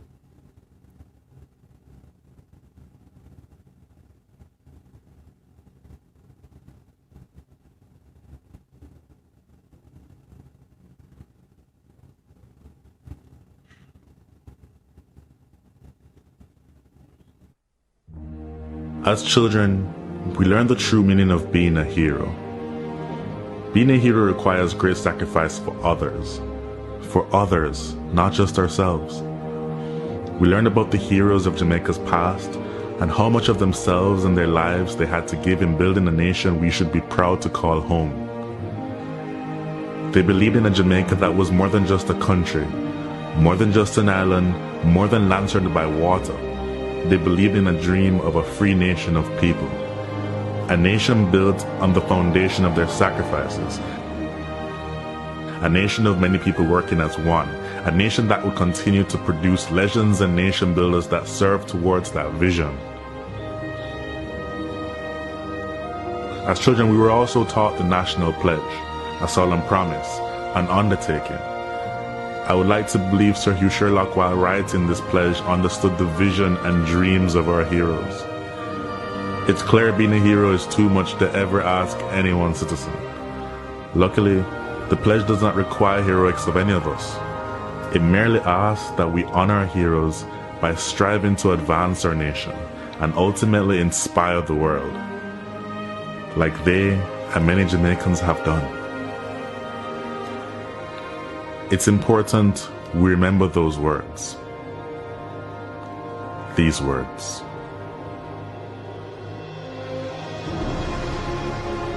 Before God and all mankind, I pledge the love and loyalty of my heart, the wisdom and courage of my mind, the strength and vigor of my body in service of my fellow citizens. I promise to stand up for justice, brotherhood, and peace, to work diligently and creatively, to think generously and honestly, so that Jamaica may, under God, increase in beauty, fellowship, and prosperity, and play her part in advancing the welfare of the whole human race.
like me, a Jamaican born and raised on this land, maybe you will remember saying those words, singing that song in a classroom or some general assembly. If so, like me, you made a pledge. Somehow it seems like many of us have forgotten that. The crime and violence, the indiscipline and short-sightedness, the corruption, the lack of respect for our beautiful lands we are blessed with, and the waters that surround and nurtures us. We have to do better. Let us honor our heroes so that they would not have sacrificed so much in vain. I hope this video can make a difference to even one soul. If so, it would all be worth it. If you feel the way I do, share it. May my voice become yours. Thanks for watching.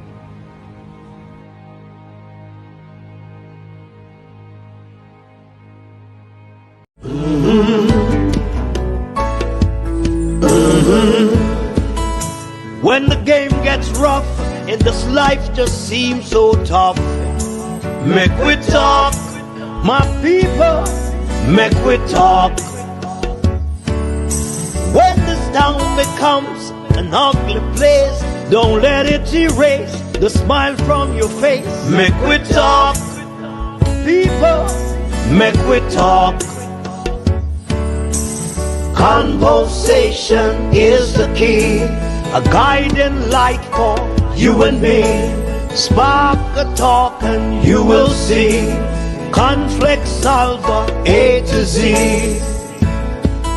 World leaders master the art of self-defense just by talk. So people, make we talk. Hey, we're living in a world that on ourselves we must depend. Make we talk.